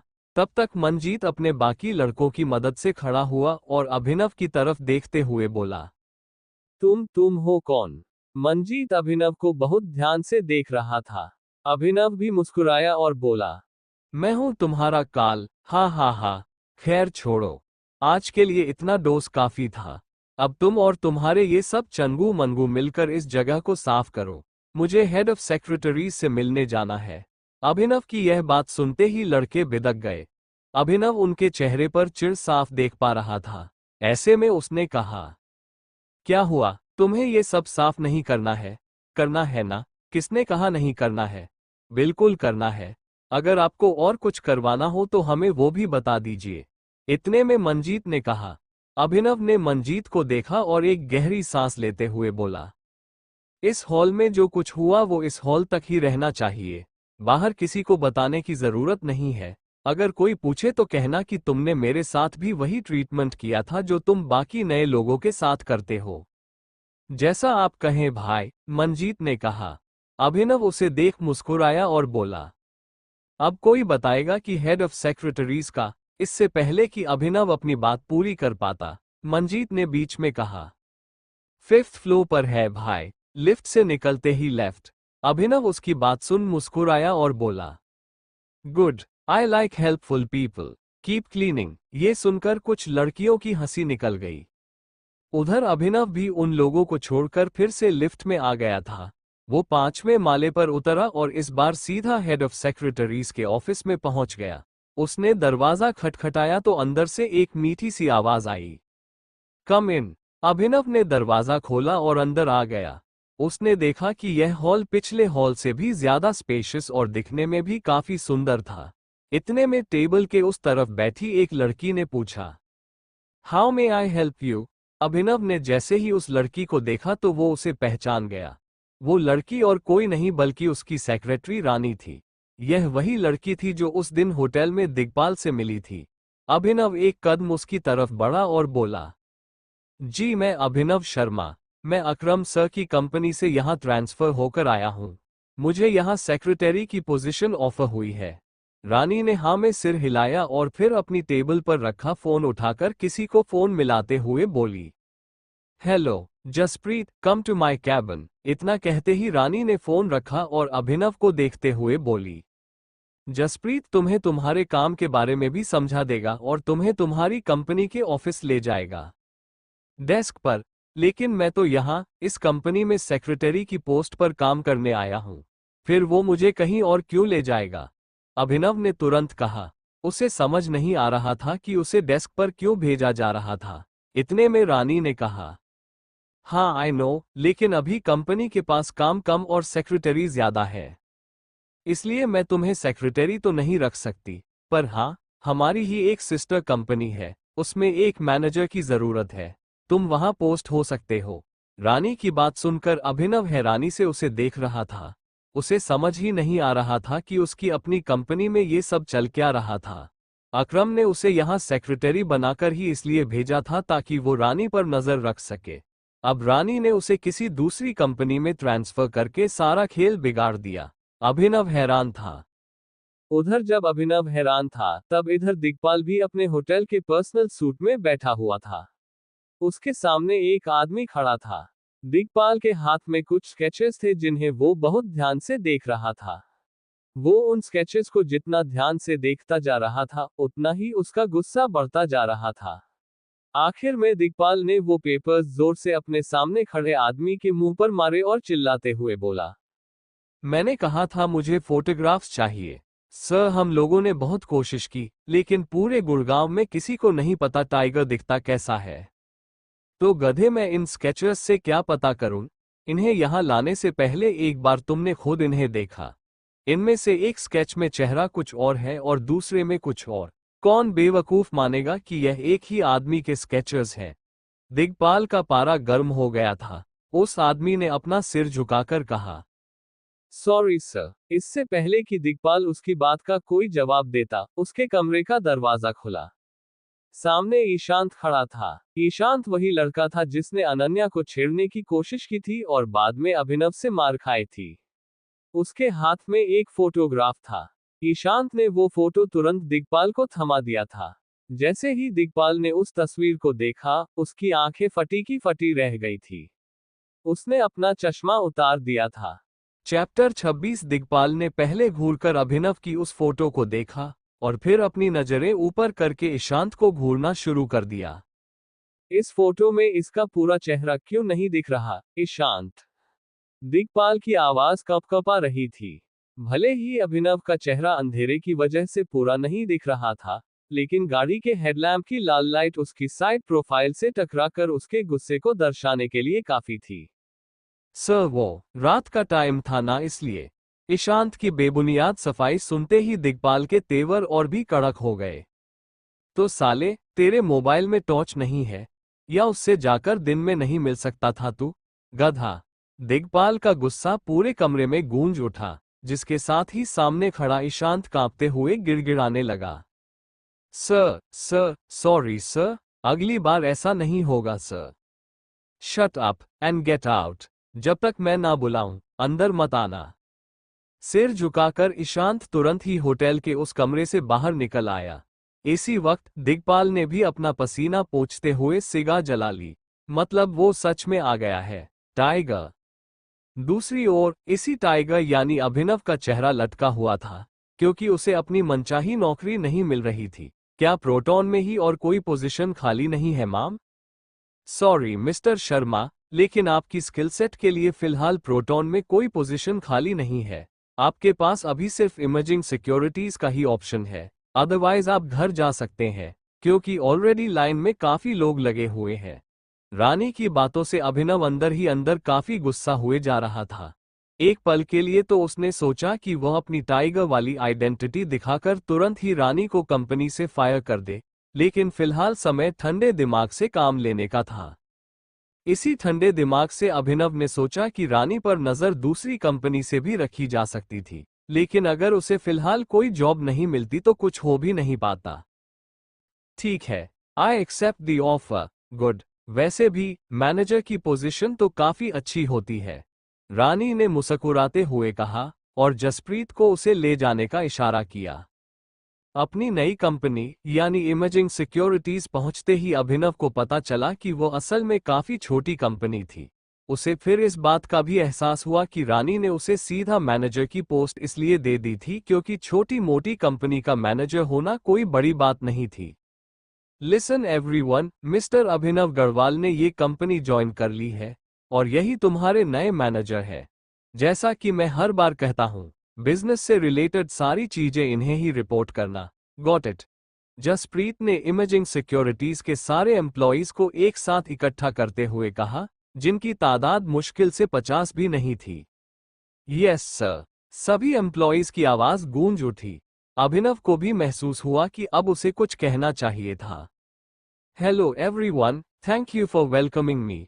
मैं प्रॉमिस करता हूं एक साथ मिलकर हम इस कंपनी को इंडस्ट्री में सबसे टॉप पर लेकर जाएंगे। अभिनव ने जिस कॉन्फिडेंस से यह बात कही, उससे पूरे ऑफिस में तालियां गूंज उठी थी। हालांकि इस तरह का मोटिवेशन हर नया मैनेजर देकर जाता था, लेकिन कंपनी के स्टाफ को आज तक किसी में भी अभिनव जैसा जुनून महसूस नहीं हुआ था। Very nice, keep it up. Now कोई प्लीज मिस्टर शर्मा को उनके कैबिन तक लेकर जाओ। मिस्टर शर्मा, मैं अब प्रोटॉन के लिए वापस निकलता हूं। Nice to meet you. Jaspreet हाथ मिलाकर वहां से चला गया। अभिनव उसे जाते देख ही रहा था कि उसे पीछे से एक प्रोफेशनल लेकिन मीठी आवाज सुनाई दी। सर, क्या अब हम मैनेजर के कैबिन चलें? अभिनव ने पलटकर देखा तो पीछे एक छोटे कद की जवान लड़की पंत शर्ट पहने खड़ी थी। उसके इट कार्ड पर नाम लतिका था। हाँ, चलो। लतिका को फॉलो करते हुए अभिनव अपने कैबिन की ओर चला गया। वहीं सभी एम्प्लॉयज अपनी अपनी डेस्क पर वापस बैठ गए। नए मैनेजर के आने से सभी के चेहरे पर थोड़ी चमक थी, सिवाय कुछ लोगों के। अपने कैबिन में पहुंचते ही अभिनव ने देखा कि वह काफी छोटा था और उसमें आधी जगह तो उसकी डेस्क ने ही ले रखी थी। अपनी चेयर पर बैठते ही उसका फोन बजने लगा। स्क्रीन पर नाम अलायना का था। ठीक है लतिका, तुम अब जा सकती हो। Thank you. लतिका के जाते ही अभिनव ने फोन उठा लिया। हेलो नंदिता, कॉल की दूसरी साइड अलायना हंस पड़ी। तुम्हारे मुंह से अपना पुराना नाम सुनकर मुझे पता नहीं क्यों काफी अच्छा फील होता है। एनीवेज, आज शाम फ्री हो? कुछ डिस्कस करना था। अभिनव को एक पल के लिए अजीब लगा कि आखिर अलायना उससे क्या डिस्कस करना चाहती थी। हाँ मैं फ्री हूँ, लेकिन क्या डिस्कस करना है? कुछ बहुत स्पेशल। मैं तुम्हें एड्रेस और टाइम सेंड कर दूंगी, बाय। इससे पहले कि अभिनव कुछ और कह पाता, अलायना ने फोन रख दिया। कुछ ही देर में कई सारी फाइल्स का बंडल लेकर एक एम्प्लॉय अभिनव के कैबिन में आया। सर, ये कंपनी की सारी रिपोर्ट्स, कुछ मिसिंग लगे तो इन्फॉर्म कर दीजिएगा। चलता हूँ। अभिनव ने सिर हिलाया और वो उन फाइल्स को एक एक कर देखने लगा। घंटों बीत जाने के बाद उसे एहसास हो गया कि न सिर्फ कंपनी लॉस में थी, बल्कि नंबर्स में भी काफी घपलेबाजी थी। अभिनव ने डेस्क पर रखे टेलीफोन से सीधा अकाउंटेंट को लाइन पर लिया। मेरे कैबिन में आओ, इमीडिएटली। कुछ ही मिनटों अभिनव के कैबिन का दरवाजा बजा और एक लड़की अंदर आ गई।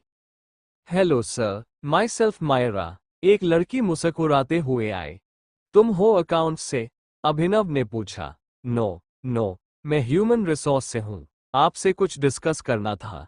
इसी वक्त मायरा के पीछे दरवाजे पर एक आदमी आकर खड़ा हो गया। Sir, my self Jatin, account office से। दरवाजे पर खड़े उस सूट पहने आदमी ने अपना इंट्रोडक्शन दिया।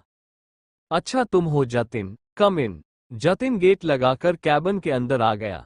उसे मैनेजर के कैबिन में देखकर मायरा समझ गई थी कि आज उसकी परेड निकलने वाली थी। डेस्क के उस तरफ बैठे अभिनव ने पहले उसके पूरे सूट को देखा, और फिर हाथ में पहनी महंगी घड़ी को। नाइस वॉच, पर यह टाइम नहीं दिखाती क्या? सॉरी सर, मैं कुछ समझा नहीं। जतिन काफी कंफ्यूज्ड हो चुका था। नहीं, अगर टाइम बताती होती तो तुम्हें पता होता ना कि कंपनी के अकाउंट में अब सिर्फ इतना ही कैश है कि वो 2 हफ्ते और गुजारा कर ले। अभिनव ने एक फाइल जतिन के सामने फेंकते हुए कहा। नहीं नहीं सर, वो मैनेज हो जाएगा। जतिन की धड़कन तेज हो चुकी थी। उसने देखा कि अभिनव के पास वो फाइल्स भी पहुंच चुकी थी जो कि नहीं पहुंचनी चाहिए थी। अच्छा, कैसे होगा मैनेज? 5 करोड़ का माल बिका है, जिसमें से सिर्फ 1 करोड़ रुपए अभी तक आ पाए हैं। बाकी के 4 करोड़ तुम अपनी जेब से देने वाले हो। अभिनव अपनी चेयर से खड़ा हो गया। मायरा भी उसकी ऊंची आवाज सुनकर 2 कदम पीछे हो गई थी। सर प्लीज काम डाउन, आप कुछ गलत समझ। जतिन उसे समझाने लगा, लेकिन अभिनव ने उसकी एक नहीं सुनी। Shut up, you are fired Jatin. Sir please fire मत करो सर प्लीज। जतिन हाथ जोड़कर गिड़गिड़ाने लगा था, पर अभिनव ने उस पर जरा भी रहम नहीं खाया। गेट आउट राइट नाउ, नहीं तो मैं गार्ड्स को कॉल कर दूंगा। अभिनव की फटकार सुनते ही सिसकते हुए जतिन ऑफिस से बाहर जाने लगा। अभिनव को थोड़ा पीबुरा भी लग रहा था, लेकिन फिर उसे एहसास हुआ कि इतने बड़े बिजनेस एम्पायर को चलाने के लिए टाइगर जैसे गरजना ही पड़ता है। कुछ सेकंड सोचने के बाद अभिनव की नजर मायरा पर पड़ी, जो एक कोने में सिमटी हुई खड़ी थी। मायरा, राइट, मुझे एक सेक्रेटरी की जरूरत है, और अब साथ ही अकाउंटेंट की पोजीशन भी खाली है। दोनों के लिए ओपनिंग्स डाल दो और इंटरव्यू की प्रोसेस भी स्टार्ट कर दो। श्योर सर, मायरा ने तुरंत ही अलर्ट होकर जवाब दिया। वैसे तुम्हें भी कुछ डिस्कस करना था ना? अभिनव ने पूछा। यस सर, वो एक्चुअली सेल्स टीम की कंप्लेंट है। एक बड़ा क्लाइंट मिला है, लेकिन उसे जितनी सप्लाई चाहिए उतने हमारे पास सीसीटीवी कैमरास है ही नहीं। मायरा ने धीरे से कहा। व्हाट डू यू मीन नहीं है, तो मैन्युफैक्चर करो ना। अभिनव ने नोटिस किया कि मायरा के होठों पर एक और प्रॉब्लम रेडी थी। सर, फंड्स नहीं है ना, हमें तुरंत ही लोन के लिए अप्लाई कर देना चाहिए, क्योंकि अगर यह क्लाइंट भी हाथ से गया तो कंपनी भी जाएगी। मायरा के मन में जो सच दबा था, वो उसने हिचकिचाते हुए कह डाला। रिपोर्ट्स को देखने के बाद अभिनव को भी कंपनी की यह बुरी हालत पता हो गई थी, लेकिन लोन का नाम सुनते ही उसे काफी अजीब लगा। लोन के लिए क्यों अप्लाई करना है, मैं हैंडल कर लूंगा। अभिनव की यह बात सुनते ही मायरा का चेहरा पीला पड़ गया। उसे यह बात हजम नहीं हुई कि यह नया मैनेजर इतने सारे पैसे कहां से ले आएगा। दूसरी ओर अभिनव को भी एहसास हुआ कि वो फ्लो में कुछ ज्यादा ही बोल गया था। आई मीन तुम मुझे कल तक जितना भी अमाउंट चाहिए उसका एक एस्टिमेट बनाकर दो, उसके बाद देखते हैं। अगर लोन के बिना कुछ हेल्प मिल पाए तो बेहतर होगा हमारे लिए। अभिनव ने तुरंत ही अपनी गलती सुधार ली, और वो अब ऑफिस से निकलने लगा। मायरा उसे जाते हुए देख रही थी। उसे अपना यह नया मैनेजर कुछ ज्यादा ही अजीब लग रहा था। अपनी गाड़ी लेकर अभिनव अब सीधा उस लोकेशन पर पहुंच गया जहां अलायना ने उसे बुलाया था। वह एक्चुअली में एक सिनेमा हॉल था। सिनेमा हॉल की पार्किंग में पहुंचकर जैसे ही अभिनव ने अपना गेट खोला, तो कुछ ही दूरी पर उसे वैभवी भी एक गाड़ी से उतरते हुए नजर आए। उन दोनों की नजरें उसी पल एक दूसरे से टकरा गई थी। वैभवी, जो पहले अभिनव को देखकर हैरान थी, अब उसकी खटारा गाड़ी देखकर हंसने लगी थी। अभिनव को पता था वह क्यों हंस रही थी, इसलिए वह उसे इग्नोर करते हुए सिनेमा हॉल की एंट्रेंस के पास पहुंच गया था। उसे महसूस हो गया था कि वैभवी उसके पीछे पीछे आ रही थी, और वह अकेली भी नहीं थी। क्या बात है, लोग आजकल सिनेमा हॉल में भी बाहर से खाना ऑर्डर करने लगे हैं क्या? देवेन ने अभिनव की ओर देखकर हंसते हुए कहा। अभिनव उसका ताना समझ गया था, पर वह नहीं पलटा और सीधा अंदर जाने लगा। वैभवी और देवेन भी उसके पीछे पीछे आने लगे थे। सिक्योरिटी सबकी टिकट्स चेक कर रही थी, और अभिनव के पास वह नहीं थी। इसीलिए वह साइड में जाकर अलायना को फोन लगाने लगा था। देवेन ने उसे इस तरह कोने में खड़ा नोटिस किया और फिर एक तंज कसा। टिकट काउंटर तो पीछे ही रह गया दोस्त। हाय अभिनव, काफी टाइम हो गया मिले हुए। नहीं।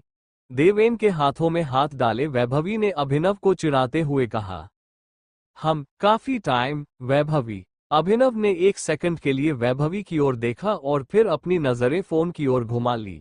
अलायना फोन नहीं उठा रही थी, इसलिए अभिनव अब उसे मैसेज कर रहा था। वैसे तुम्हारी लाइफ कैसी चल रही है अनन्या सिंह के साथ शादी करके?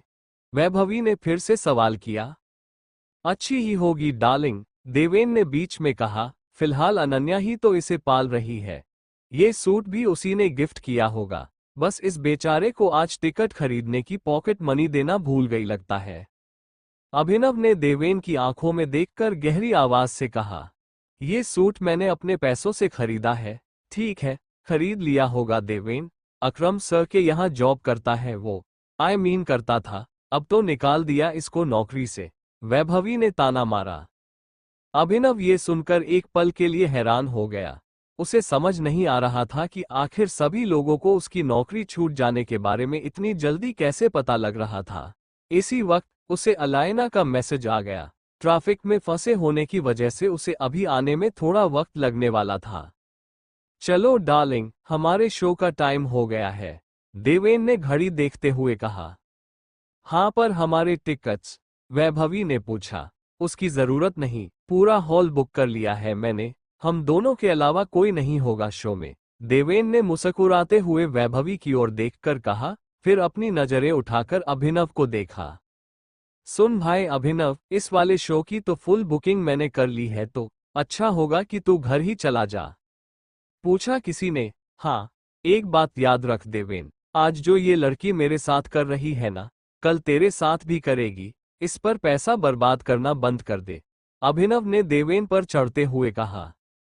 देवेन ये सुनकर गुस्सा हो गया। वो आस्तीन चढ़ाकर अभिनव की कॉलर पकड़ने ही वाला था कि अचानक सूट पहना हुआ एक आदमी उनके पास आ गया। एक्सक्यूज मी, आप लोगों को लड़ाई करनी है तो प्लीज बाहर जाकर करिए, सिनेमा हॉल का माहौल मत बिगाड़िए, उस आदमी ने धीरे से कहा। आप कौन? देवेन ने उसकी ओर देखकर पूछा। मैं इस सिनेमा हॉल का मालिक लोकेश खन्ना हूं। उस आदमी ने एक फीकी सी मुस्कान के साथ अपना इंट्रोडक्शन दिया। देवेन ने अपनी नजर तुरंत ही अभिनव की ओर घुमा ली और उस पर सारा ब्लेम डाल दिया। ये लड़का हमें परेशान कर रहा है, इसके पास टिकट भी नहीं है। अभिनव देवेन की ओर घूरने लगा। उसे परेशान करना उन दोनों ने शुरू करा था, लेकिन अब बात भी वही पलटा रहा था। सर, टिकट नहीं है तो प्लीज बाहर जाए, लोकेश ने कड़ी आवाज में अभिनव से कहा, जिससे अभिनव का खून खौल उठा था। चैप्टर 27। देवेन की कंप्लेंट सुनकर सिनेमा हॉल के मालिक लोकेश ने अभिनव को ऊंची आवाज में वहां से निकल जाने को कह दिया था। गुस्से में अभिनव ने भी अपनी मुट्ठी भींच ली थी। सबसे पहली बात तो ये कि मैं इन्हें परेशान नहीं कर रहा हूं, यह मुझे परेशान कर रहे थे। दूसरा, मैं बिना टिकट नहीं घुस रहा हूं, किसी का वेट कर रहा हूं यहां, अभिनव ने देवेन की ओर घूरते हुए कहा। इससे पहले कि लोकेश कुछ बोल पाता, वैभवी बीच में ही बोल पड़ी, तो वेट बाहर जाकर भी हो सकता है ना मिस्टर अभिनव गढ़वाल? एग्जैक्टली, यहाँ अंदर तो ऐसे खड़ा है जैसे इसके बाप का सिनेमा हॉल हो, ऊपर से बदतमीजी अलग कर रहा है। देवेन ने वैभवी की बात में बात मिलाई। साले बाप में मत जा, अभिनव ने गुस्से से देवेन की कॉलर पकड़ ली। देवेन भी गुस्से में आकर उसका गला पकड़ने ही वाला था कि अचानक लोकेश ने उसे पीछे धक्का देकर अलग कर दिया। सर, ये क्या कर रहे हैं आप? देवेन ने अपने आप को संभालते हुए कहा। मेरी सिनेमा हॉल के आगे लड़ाई नहीं। देवेन को इतना कहकर लोकेश अभिनव की ओर पलट गया। आप ही हैं अभिनव गढ़वाल? जी, अभिनव ने कॉन्फिडेंटली कहा। ये क्या चल रहा है? मैंने पूरा थिएटर बुक किया है इस शो के लिए, और यहां आकर ऐसा ट्रीटमेंट। देवेन लोकेश के ऊपर भड़क उठा। एक सेकंड, कौन सा थिएटर? आज तो हमने किसी बाहर के कस्टमर के लिए पूरा थिएटर बुक किया ही नहीं है, लोकेश ने भौहें नीचे करते हुए कहा। अरे, अभी शाम को ही मैंने बुक किया है, ऐसे कैसे? सर, आज ये थिएटर किसी और के लिए ऑलरेडी बुक्ड है, आपसे गलती से बुक हो गया होगा। डोंट वरी, बुकिंग कैंसिल हो जाएगी, और अगर आपका पेमेंट डिडक्ट हुआ होगा तो 1 वीक में रिफंड आ जाएगा, कॉम्पनसेशन के साथ, ठीक है? लोकेश ने उसे दिलासा देकर अपना चेहरा फिर से अभिनव की ओर घुमा लिया।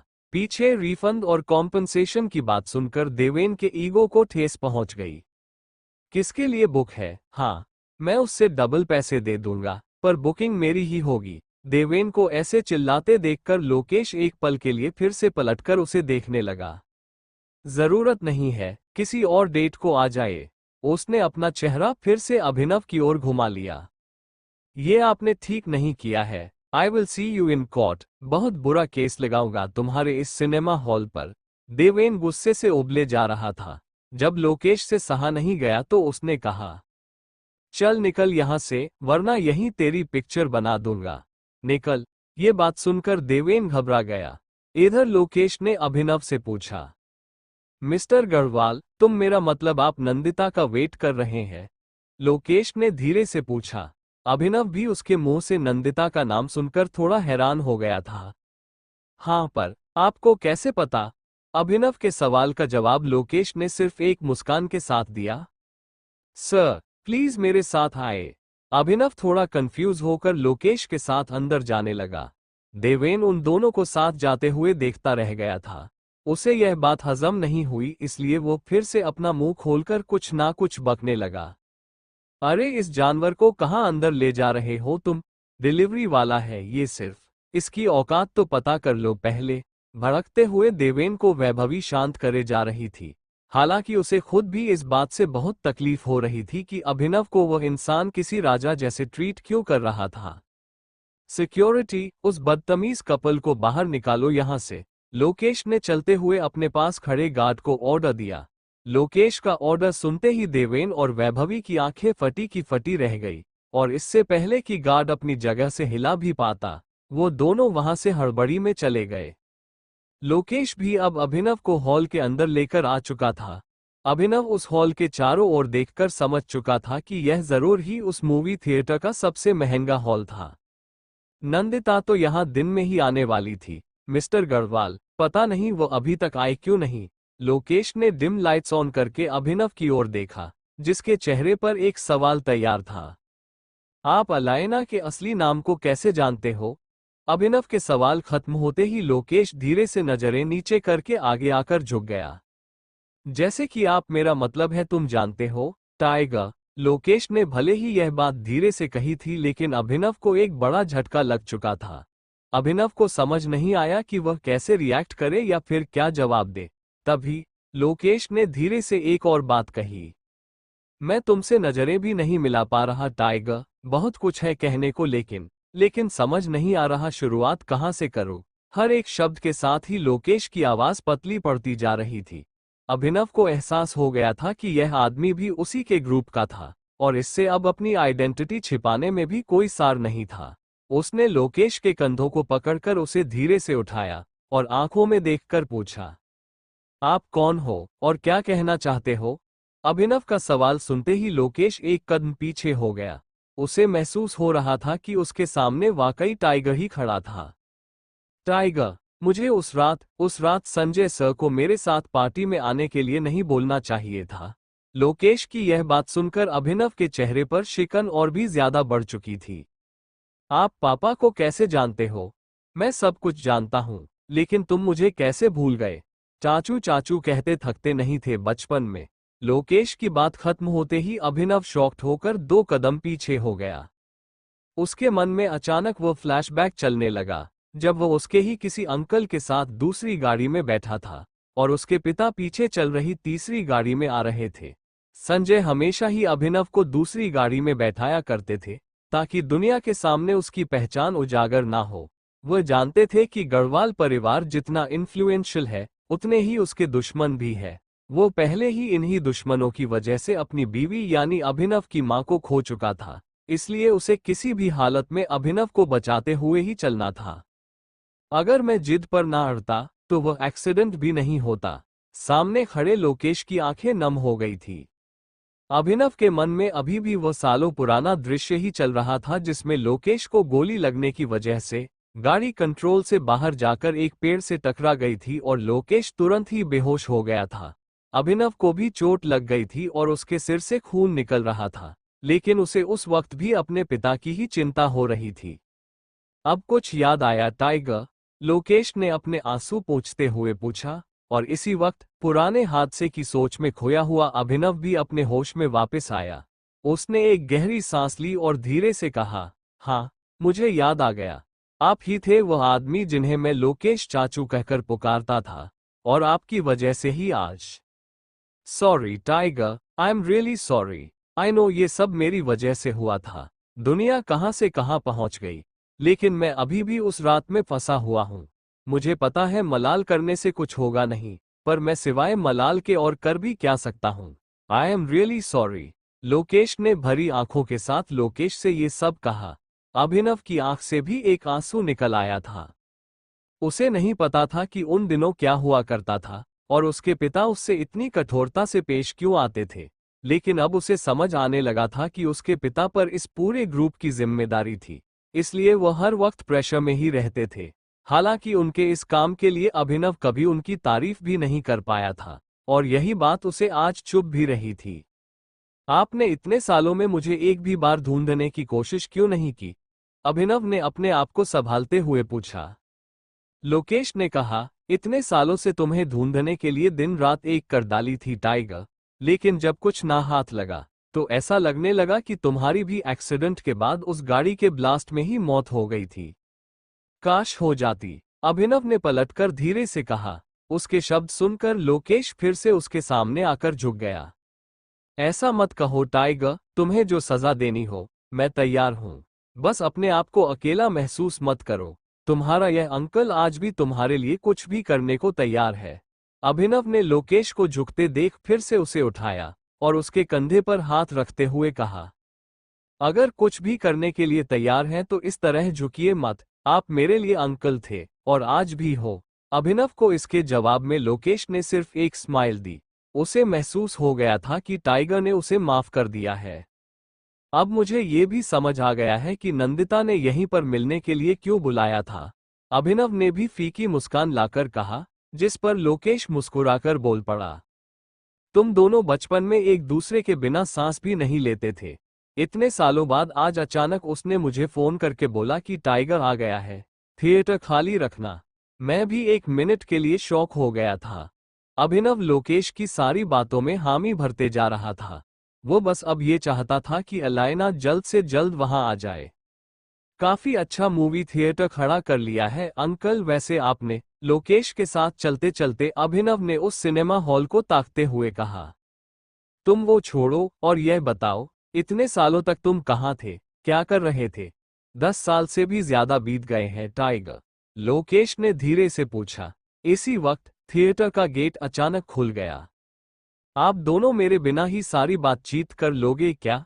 मीठी आवाज में शिकायत करते हुए अलायना अंदर आ गई। उसके चेहरे पर आज अलग सी खुशी नजर आ रही थी। वक्त आने पर यह भी बता दूंगा दोनों को, लेकिन अभी तुम बताओ, क्या स्पेशल न्यूज़ देने के लिए यहाँ पर बुलाया है?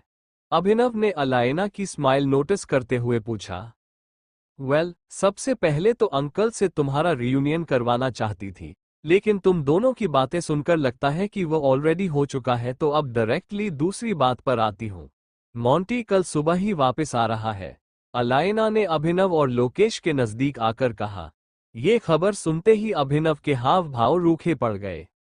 मॉन्टी के वापस आने का मतलब था कि अभिनव को अब दुनिया के सामने टाइगर बनकर आ जाना था और अपनी कंपनी संभाल लेनी थी। हालांकि वह अभी भी अंडरकवर ही रहना चाहता था, क्योंकि उसकी अभी अभी नई नौकरी लगी थी जिसकी मदद से वह रानी पर नजर रखने वाला था। कल ही आ रहा है? वो तो 1-2 महीनों बाद आ रहा था ना? अभिनव ने भौहें ऊपर करते हुए कहा। वो तो मुझे भी नहीं पता, पर तुम अचानक इतने टेंस्ड क्यों हो गए? तुम्हें तो खुश होना चाहिए। उसके कल ही वापस आने से तुम्हें भी कल ही सारी कंपनीज के ऊपर अपना हक मिल जाएगा। अलायना ने नोटिस कर लिया था कि यह खबर सुनकर अभिनव खुश नहीं हुआ था, जिससे वो थोड़ा कंफ्यूज भी हो गई थी। अलायना, तुम्हें पता है ना, कंपनी में एक गद्दार है। उसे पकड़ने के लिए मुझे अभी भी नॉर्मली ही रहना पड़ेगा। अभिनव ने खुश ना होने की सफाई देते हुए कहा। हालांकि मॉन्टी के रिटर्न से वो खुश क्यों नहीं था, इसके पीछे कारण दूसरा था। अभिनव को डर था कि कहीं मॉन्टी को इस बात की भनक तो नहीं लग गई है कि टाइगर लौट आया है, नहीं तो वह इस तरह अचानक क्यों आएगा। मुझे तो ये समझ नहीं आ रहा कि मोंटी एकदम से कैसे वापस आ रहा है। अलाइना ने अपना सिर हिलाकर सोचते हुए कहा। इसमें समझने जैसा क्या है, तुम भी जानती हो वो कितना मूडी इंसान है, जब चाहे जहां चाहे चल पड़ता है। अभिनव ने अलाइना के दिमाग में आ रहे डाउट को पहले ही क्लियर कर दिया, ताकि उसे बाद में कोई शंका ना हो। तो फिर अब क्या करना है? मोंटी के आ जाने के बाद तुम कंपनी के उस गद्दार को कैसे पकड़ोगे? अलाइना ने अभिनव से आई कांटेक्ट करते हुए पूछा। अभिनव बिना कुछ कहे कुछ सेकंड्स तक उसकी आंखों में देखता रहा, जैसे कि कोई जवाब सोच रहा हो। पास में खड़े लोकेश ने भी सिचुएशन को समझकर सोचना शुरू कर दिया था। चैप्टर 27। अलाइना ने मोंटी के आने की खबर दे दी थी, लेकिन अभिनव नहीं चाहता था कि वो अभी ही उसके सामने आ जाए। मोंटी भले ही कल आ रहा हो, लेकिन तुम मत बताना उसे कि मैं भी वापस आ गया हूं। अभिनव की बात सुनते ही अलाइना और लोकेश दोनों शॉक्ड रह गए थे। तुम ये क्या बोल रहे हो? वापस आने के बाद भी तुम्हें कंपनी पर कंट्रोल नहीं चाहिए? क्या अभी भी मोंटी ही उसे संभाले? अलाइना ने हैरान होते हुए पूछा। हाँ, और वैसे भी टाइगर, मोंटी की लीडरशिप में हमारे ग्रुप की सारी कंपनीज बहुत बुरी हालत में है। लोकेश ने भी अलाइना की बात को सपोर्ट करते हुए कहा। अभिनव लोकेश की बात सुनकर उसकी ओर देखने लगा। वो कुछ बोल नहीं रहा था, लेकिन ये बात जरूर समझ गया था कि मोंटी को बिजनेस चलाना नहीं आता था। उसकी नई कंपनी इमर्जिंग सिक्योरिटीज की डिगमाटी हालत भी इस बात का सबूत थी। अभिनव, कुछ तो बोलो। अभिनव को शांत खड़ा देख अलाइना बेचैन हुए जा रही थी। इधर अभिनव अपनी कही बात पर फिर से विचार करने लगा था। एक तरफ उसे अंडरकवर रहकर अपने दुश्मनों से निपटना भी था, तो दूसरी तरफ उसे अपने ग्रुप की सारी कंपनीज के लॉस को भी रोकना था। उसके लिए डिसाइड कर पाना अब काफी मुश्किल हो गया था। लेकिन इसी बीच अभिनव को यह भी महसूस हुआ कि फिलहाल उसे अपने दिमाग को शांत करने की जरूरत थी। अपने पुराने अंकल से मिलना, एक्सीडेंट के बारे में सुनना, मोंटी का वापस आ जाना, इन सभी बातों ने अभिनव के दिमाग को जाम कर दिया था। उसे ठंडे दिमाग से सोचने की जरूरत थी कि अब आगे क्या हो सकता था। टाइगर, अभिनव, अलाइना और लोकेश की एक और पुकार के बाद ही अभिनव ने उनकी ओर देखकर अपना मुंह खोला। हाँ, एक काम करो, जब वह आ जाए तब मुझे इन्फॉर्म करना, तब देखते हैं। तुम्हारा एटीट्यूड कब से ऐसा हो गया? तुम तो एक एक कदम की प्लानिंग करते हुए ही चलते थे ना? अलाइना ने पूछा।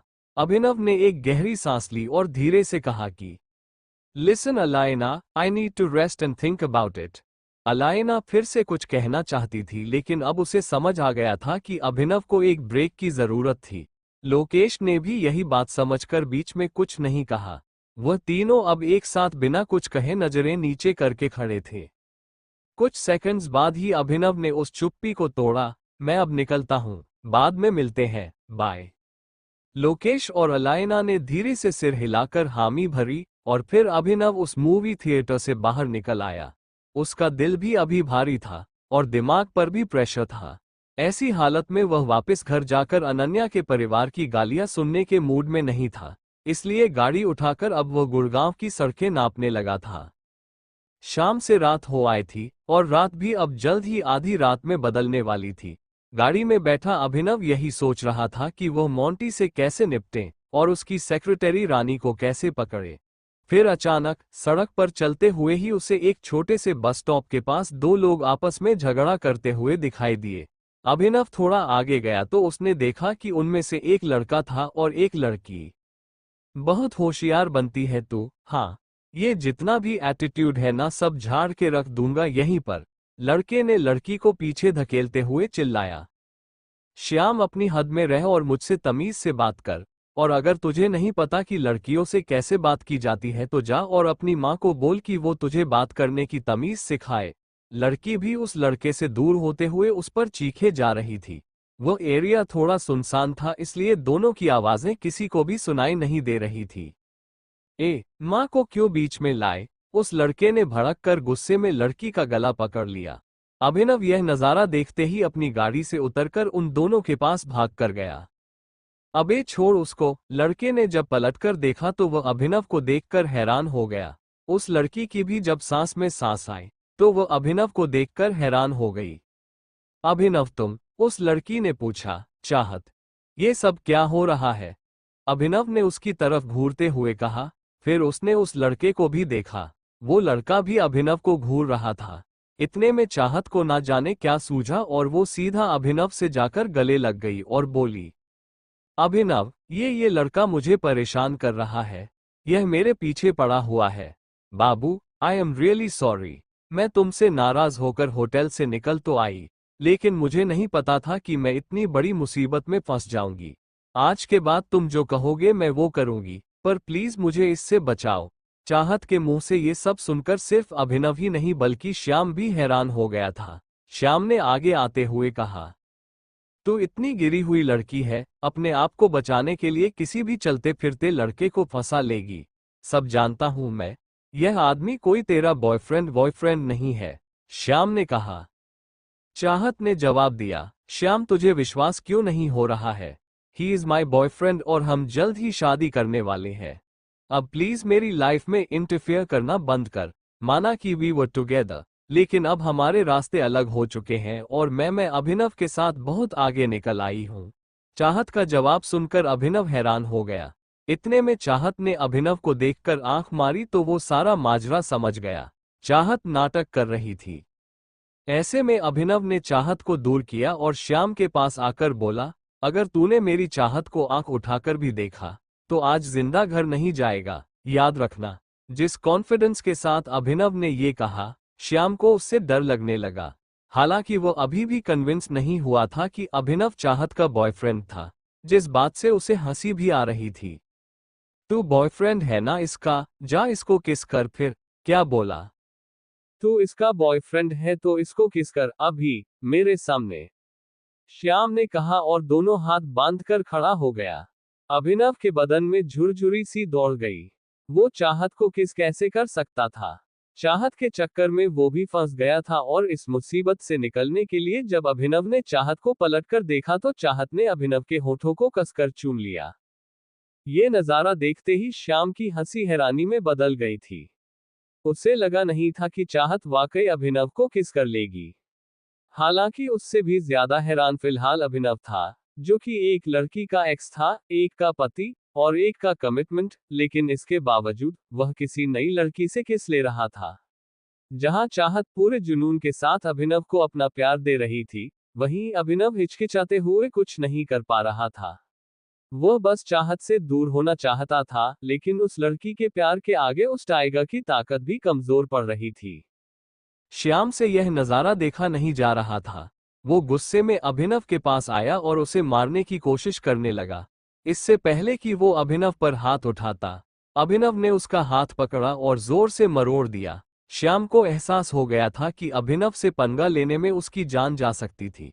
ऐसे में श्याम गुस्से से जमीन पर थूक कर अपनी गाड़ी की ओर जाने लगा। इसी वक्त अभिनव ने भी चाहत को दूर किया और श्याम को जाता देख वह उस पर चिल्ला पड़ा, आज के बाद दिख मत जायो, समझाना। एक्सेलरेटर को जोर से दबाकर श्याम वहां से गायब हो चुका था। उसकी गाड़ी के वहां से जाते ही उस सुनसान जगह पर सन्नाटा फिर से छा गया और इसी सन्नाटे के बीच दो लोग शर्म के मारे कुछ बोल भी नहीं पा रहे थे। किसके बाद चाहत अभिनव से 2 कदम दूर हो गई थी, जिससे अभिनव को और भी ऑकवर्ड लगने लगा था। कुछ सेकंड्स तक अपनी जगह पर खड़े रहकर और इधर उधर देखने के बाद ही उसने बात पलटने की कोशिश करी। उसने तुम पर हाथ तो नहीं उठाया ना? नहीं, तुम सही टाइम पर पहुंच गए थे। चाहत ने 1 सेकंड के लिए अभिनव की ओर देखकर फिर से अपनी नजरें झुका ली। वो अभिनव को थैंक यू बोलना चाहती थी, लेकिन उसे काफी शर्म भी आ रही थी। तुम्हें घर छोड़ दूं? अभिनव ने धीरे से पूछा, जिसका जवाब चाहत ने हाँ में सिर हिलाकर दिया। वो अपनी गाड़ी की ओर जाने के लिए पलटा ही था कि तभी चाहत एक गहरी सांस लेकर बोल पड़ी, थैंक यू अभिनव। उसका थैंक यू सुनकर अभिनव एक पल के लिए अपनी जगह पर ही थम गया। वो पलटकर वेलकम बोलना चाहता था, लेकिन उसमें उससे नजरें मिलाने की हिम्मत नहीं थी। फिर गाड़ी की ओर वापस बढ़ते हुए ही वह धीरे से कहने लगा, तुमने ये जो भी किया नहीं करना चाहिए था। अभिनव की बात सुनते ही उसके पीछे पीछे आ रही चाहत हिचकिचाते हुए सफाई देने लगी, वो जो भी हुआ उसके लिए सॉरी।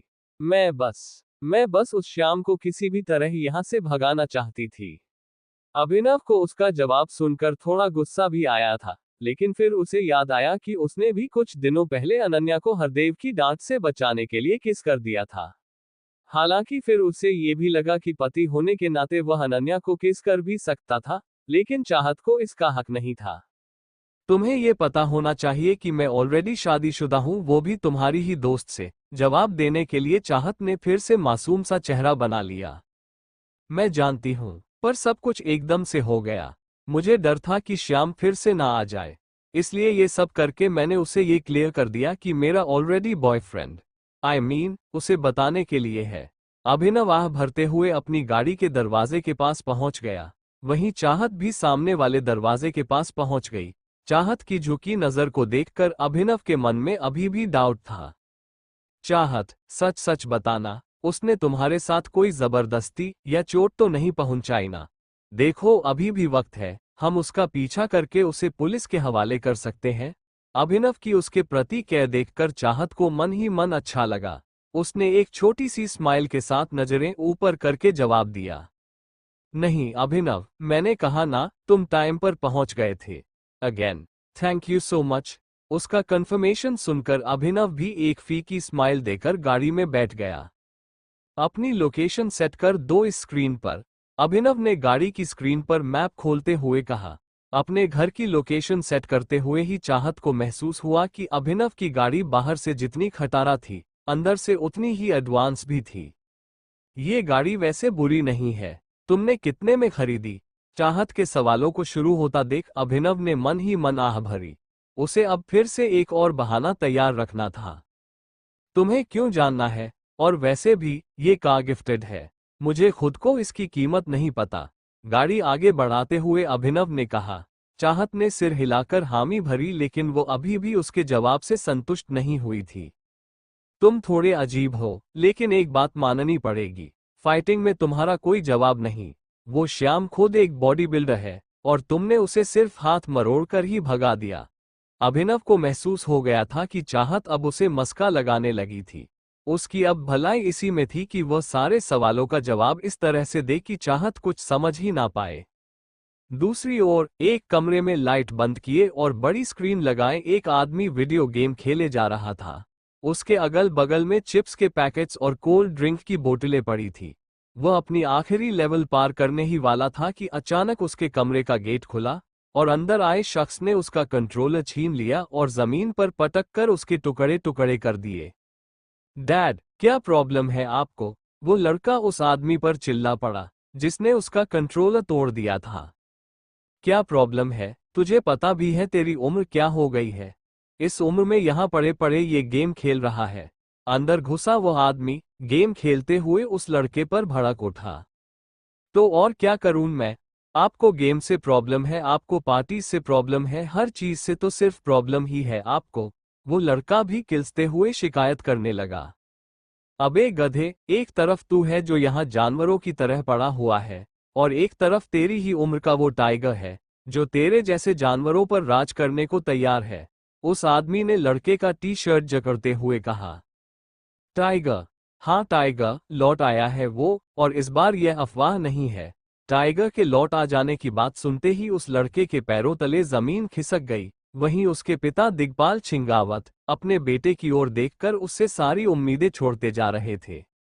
अंडरस्कोर चैप्टर 29 दिग्पाल छिंगावत ने फटकारते हुए अपने बेटे को ये बता दिया था कि उनका कॉम्पिटिशन टाइगर लौट आया है। ये खबर सुनकर उसके बेटे की धड़कनें तेज हो चुकी थी। पर डैड, टाइगर अचानक से कैसे और कहां से आ गया? इतने सालों तक कहां था फिर वो? अपने बेटे का सवाल सुनते ही दिग्पाल ने जेब से फोन निकाल लिया। जहां भी था, लेकिन जरूर ही तेरी तरह इन फालतू चीजों में अपना टाइम बर्बाद नहीं कर रहा था। ये फोटो देख। दिग्पाल ने अपने फोन में उससे वह फोटो दिखाई जो ईशांत लेकर आया था। उस फोटो को देखकर उसके बेटे को भी अंदाजा हो गया था कि टाइगर उनके लिए कितना बड़ा खतरा था। वह अब नर्वस होकर अपने बेड पर सीधा बैठ गया और कुछ सोचने लगा। उसके पास में दिग्पाल भी आकर बैठ गया और उसने उसके कंधे पर हाथ रखते हुए कहा। देख बेटा, तूने वीडियो गेम खेल खेल कर बहुत मौज ले ली, पर अब सीरियस हो जा, क्योंकि अब असली गेम शुरू हो गया है। अपने पिता की बात सुनकर उस लड़के ने धीरे से उनकी ओर देखा और थोड़ा डरते हुए अपना सिर हिलाया। उसे समझ आ गया था कि वह अब ऐसी जंग में था जिसके लिए उसने कभी तैयारी भी नहीं करी थी। दूसरी ओर गाड़ी में चाहत के सवाल खत्म नहीं हो पा रहे थे।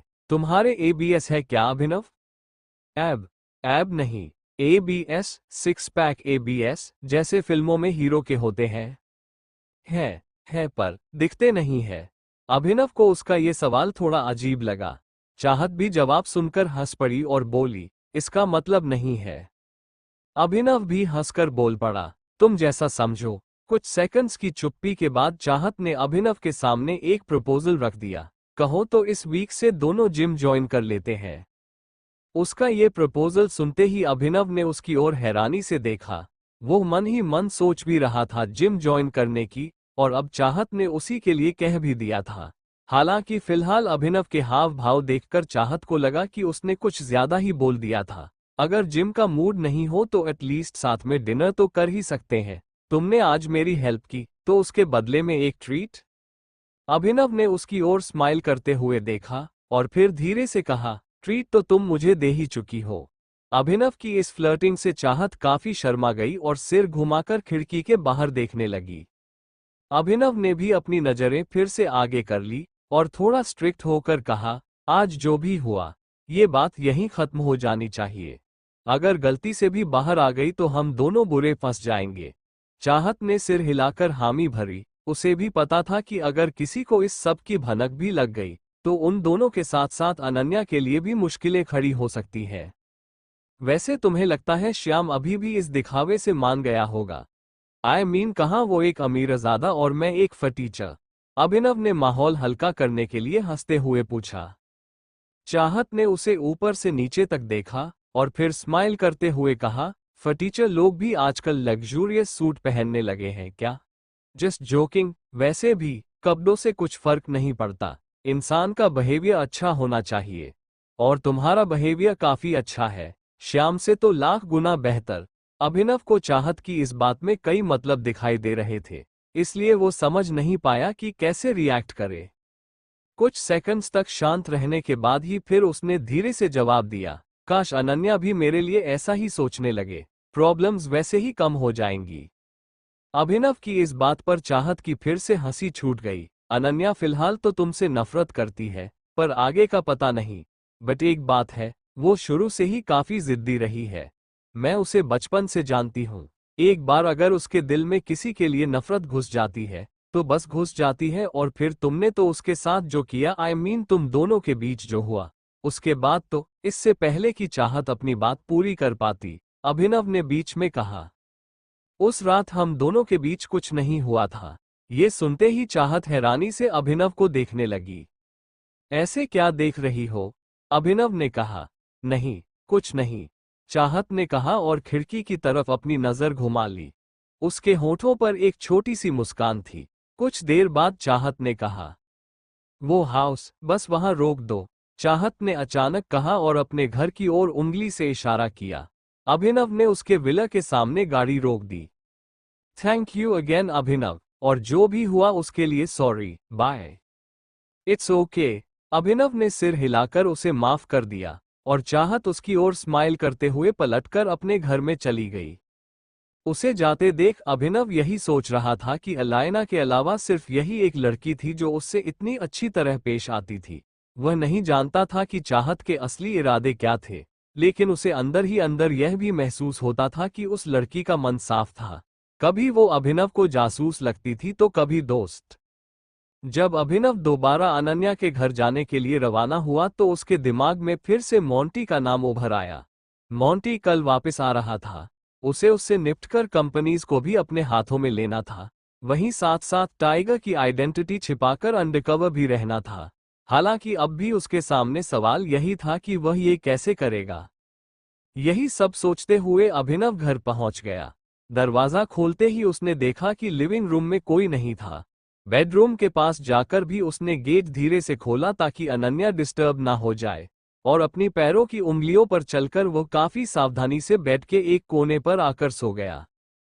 अगली सुबह अभिनव अनन्या से पहले उठ गया था और डाइनिंग टेबल पर भी जल्दी पहुंच गया था। पापा जी, कंपनी कैसी चल रही है? शर्मिला ने बात छेड़ डाली। सुबह सुबह डाइनिंग टेबल पर कुछ भी बात होने से अभिनव को काफी चिढ़ होती थी। उसे लगता था कि यह परिवार डाइनिंग टेबल के अलावा किसी और जगह कभी साथ बैठता ही नहीं था, इसलिए इनकी बातचीत भी सिर्फ खाते हुए ही होती थी। कंपनी अच्छी चल रही है, सनी काफी मेहनत कर रहा है, हरदेव ने भारी आवाज में कहा। उनकी टोन सुनकर शर्मिला समझ गई थी कि वह अनन्या से काफी नाराज थे। पापा जी, आप एक बार और अनन्या को चांस तो दीजिए, वो सनी से भी ज्यादा सिंसियर है अपने काम। इसी वक्त अनन्या ने पीछे से आकर शर्मिला के कंधों पर हाथ रख दिया और उसे शांत रहने का इशारा किया। शर्मिला आह भरते हुए अपने नाश्ते पर ध्यान देने लगी और अनन्या उसके बगल में आकर बैठ गई। उन दोनों की ओर नजरें घुमाते हुए हरदेव ने फिर अभिनव की ओर देखा। अभिनव, तुम्हारी नौकरी चली गई है, क्या ये बात सच है? दादाजी, आपको किसने बताया ये?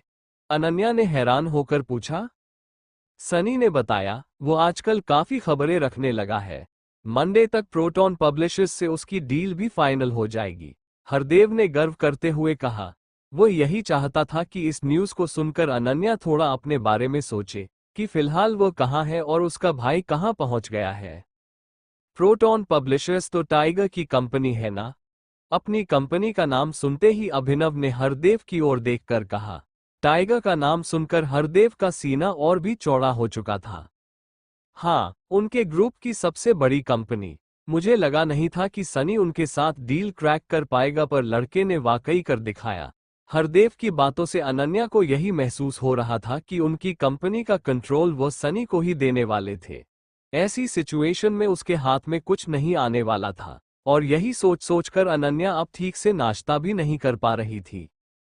प्रोटॉन तो एक एडवर्टाइजमेंट कंपनी है ना पापा जी, और अनन्या ने भी तो कॉलेज में अपना स्पेशलाइजेशन एडवर्टाइजमेंट ही लिया था।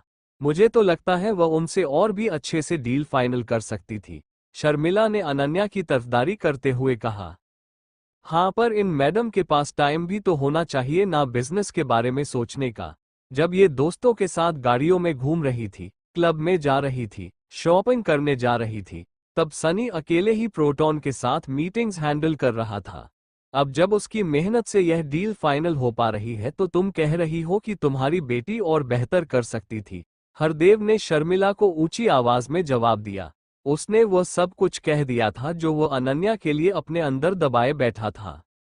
हरदेव की बातें सुनकर अभिनव को भी लग रहा था कि यह डील सनी की ही मेहनत से हुई थी। हालांकि उसे ये भी पता था कि सनी अपने आप में कोई अच्छा इंसान नहीं था। उसने जरूर ही कुछ ना कुछ तिगड़म बैठाया होगा जिससे इस डील की कमान अनन्या के हाथों में कभी आ ही नहीं पाई थी। हरदेव से नजर हटाकर जब उसने अनन्या की ओर देखा, तब उसने नोटिस किया कि उसकी आंखों में से एक आंसू टपक गया था। उसे महसूस हुआ कि फिलहाल उसे भी अनन्या के लिए कुछ बोलना चाहिए था। दादाजी, अभी कॉन्ट्रैक्ट तो साइन हुआ नहीं है, तो आप अनन्या को भी एक मौका देकर देखिए ना। हो सकता है वो प्रोटॉन से नेगोशिएट करके एक और भी अच्छी डील क्रैक कर ले। अभिनव की बात सुनते ही टेबल पर बैठे सभी लोग उसे घूरने लगे। तुम क्या बकवास कर रहे हो? अनन्या ने उसकी ओर गुस्से से देखकर फुसफुसाया। तुमसे किसी ने पूछा क्या क्या करना चाहिए और क्या नहीं? अपना मुंह बंद रखो। शर्मिला भी उसके ऊपर भड़क गई। तुम्हारी खुद की जॉब तो जा चुकी है, तो फिर हमें क्यों एडवाइस दे रहे हो? अनन्या ने अपनी मां की बात को सपोर्ट करते हुए कहा। उसे डर था कि कहीं अभिनव की बात से हरदेव और गुस्सा होकर अभी ही कंपनी सनी के नाम ना कर डालें। हरदेव भी अपने होठों पर ताना लिए उसे घूरे जा रहा था। अभिनव ने उसे नोटिस कर लिया, और इससे पहले कि वो कुछ बोल पाए, अभिनव ने ही अपनी सफाई दे दी। मैं तो सिर्फ सजेस्ट कर रहा था, और वैसे भी मेरी कोई नौकरी नहीं गई है, मुझे आज भी काम पर जाना है। क्या? तो फिर यह खबर कहाँ से आ रही है कि तुम्हारी नौकरी चली गई है? कोने में बैठे राजीव ने हैरान होकर पूछा। नौकरी नहीं गई, बल्कि दूसरी कंपनी में ट्रांसफर हो गया है। पोजीशन भी इस बार मैनेजर की मिली है। अभिनव ने बात खत्म करते हुए शर्मिला और अनन्या की ओर देखा, जो अभी उसे नौकरी खोने पर सुना रहे थे। सच बोल रहे हो तुम? हरदेव ने अभिनव की आंखों में देखकर भारी आवाज में पूछा। सच कह रहा हूं दादाजी, नई जॉब भी अकरम के रेफरल से मिली है। अभिनव ने सिर हिलाकर कॉन्फिडेंटली कहा। इतनी जल्दी प्रमोशन हो गया, बहुत खूब, हरदेव ने पानी पीते हुए कहा। उनकी बात सुनकर अभिनव के चेहरे पर भी गर्व से हल्की सी मुस्कान आ गई थी। नैपकिन से अपना मुंह पोंछकर फिर से हरदेव ने आगे बोलना शुरू किया। मुझे अभिनव की बात में दम लग रहा है, इस डील में अनन्या को भी शामिल होना चाहिए। हरदेव ने अनन्या की ओर देखा। इस बार थोड़ा डिसिप्लिन से काम करना, मैं आशा करता हूं कि तुम और भी अच्छी डील कर पाओगी प्रोटॉन से। अपनी बात कहते हुए ही हरदेव डाइनिंग टेबल से उठकर चले गए। कॉन्ग्रेचुलेशंस बेटा, दादाजी मान गए, शर्मिला ने अनन्या के हाथ पर हाथ रखते हुए कहा। हालांकि अनन्या के हाव भाव खुश होने की जगह और भी ज्यादा बिगड़ गए थे। उसने अपनी नजरें अभिनव की ओर घुमाई और किलसते हुए कहा, तुम बोलने से पहले सोचते भी हो। इतना घटिया आइडिया आ भी कैसे गया तुम्हारे दिमाग में? अनन्या का गुस्सा देखकर अभिनव काफी कंफ्यूज हो गया। जिस डील में ना होने की वजह से कुछ ही देर पहले उसके आंसू निकल आए थे, अब उसे पाकर वह गुस्सा कर रही थी।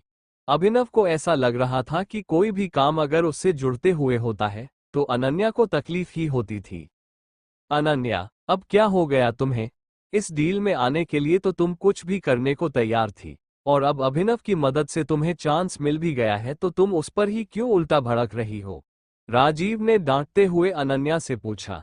टेबल पर बैठे बाकी लोग भी अब ये जानना चाहते थे कि उसे अचानक क्या हो गया था। चैप्टर 30 कोई जवाब नहीं दिया और सीधा बाहर निकल गया। उधर जब अभिनव मोंटी से मिलने निकल गया था, तब इधर अनन्या अपने घर में परेशान सी बैठी थी। हरदेव ने प्रोटॉन के साथ डील फाइनल करने के लिए सनी को भेजा था। ऐसे में अनन्या को समझ आ गया था कि अब वो कभी अपनी ही कंपनी में हरदेव पाल सिंह की जगह नहीं ले सकती थी। उसे लगने लगा कि आगे भी अपने कमीने भाई सनी के अंगूठे के नीचे रहकर ही उसे काम करना पड़ेगा। अब आगे क्या होने वाला था? क्या होगा जब अभिनव मोंटी से पहली बार मिलेगा? क्या वो अपने गुस्से पर काबू रख पाएगा? और क्या अनन्या को जिंदगी देगी दूसरा मौका? जानने के लिए सुनते रहिए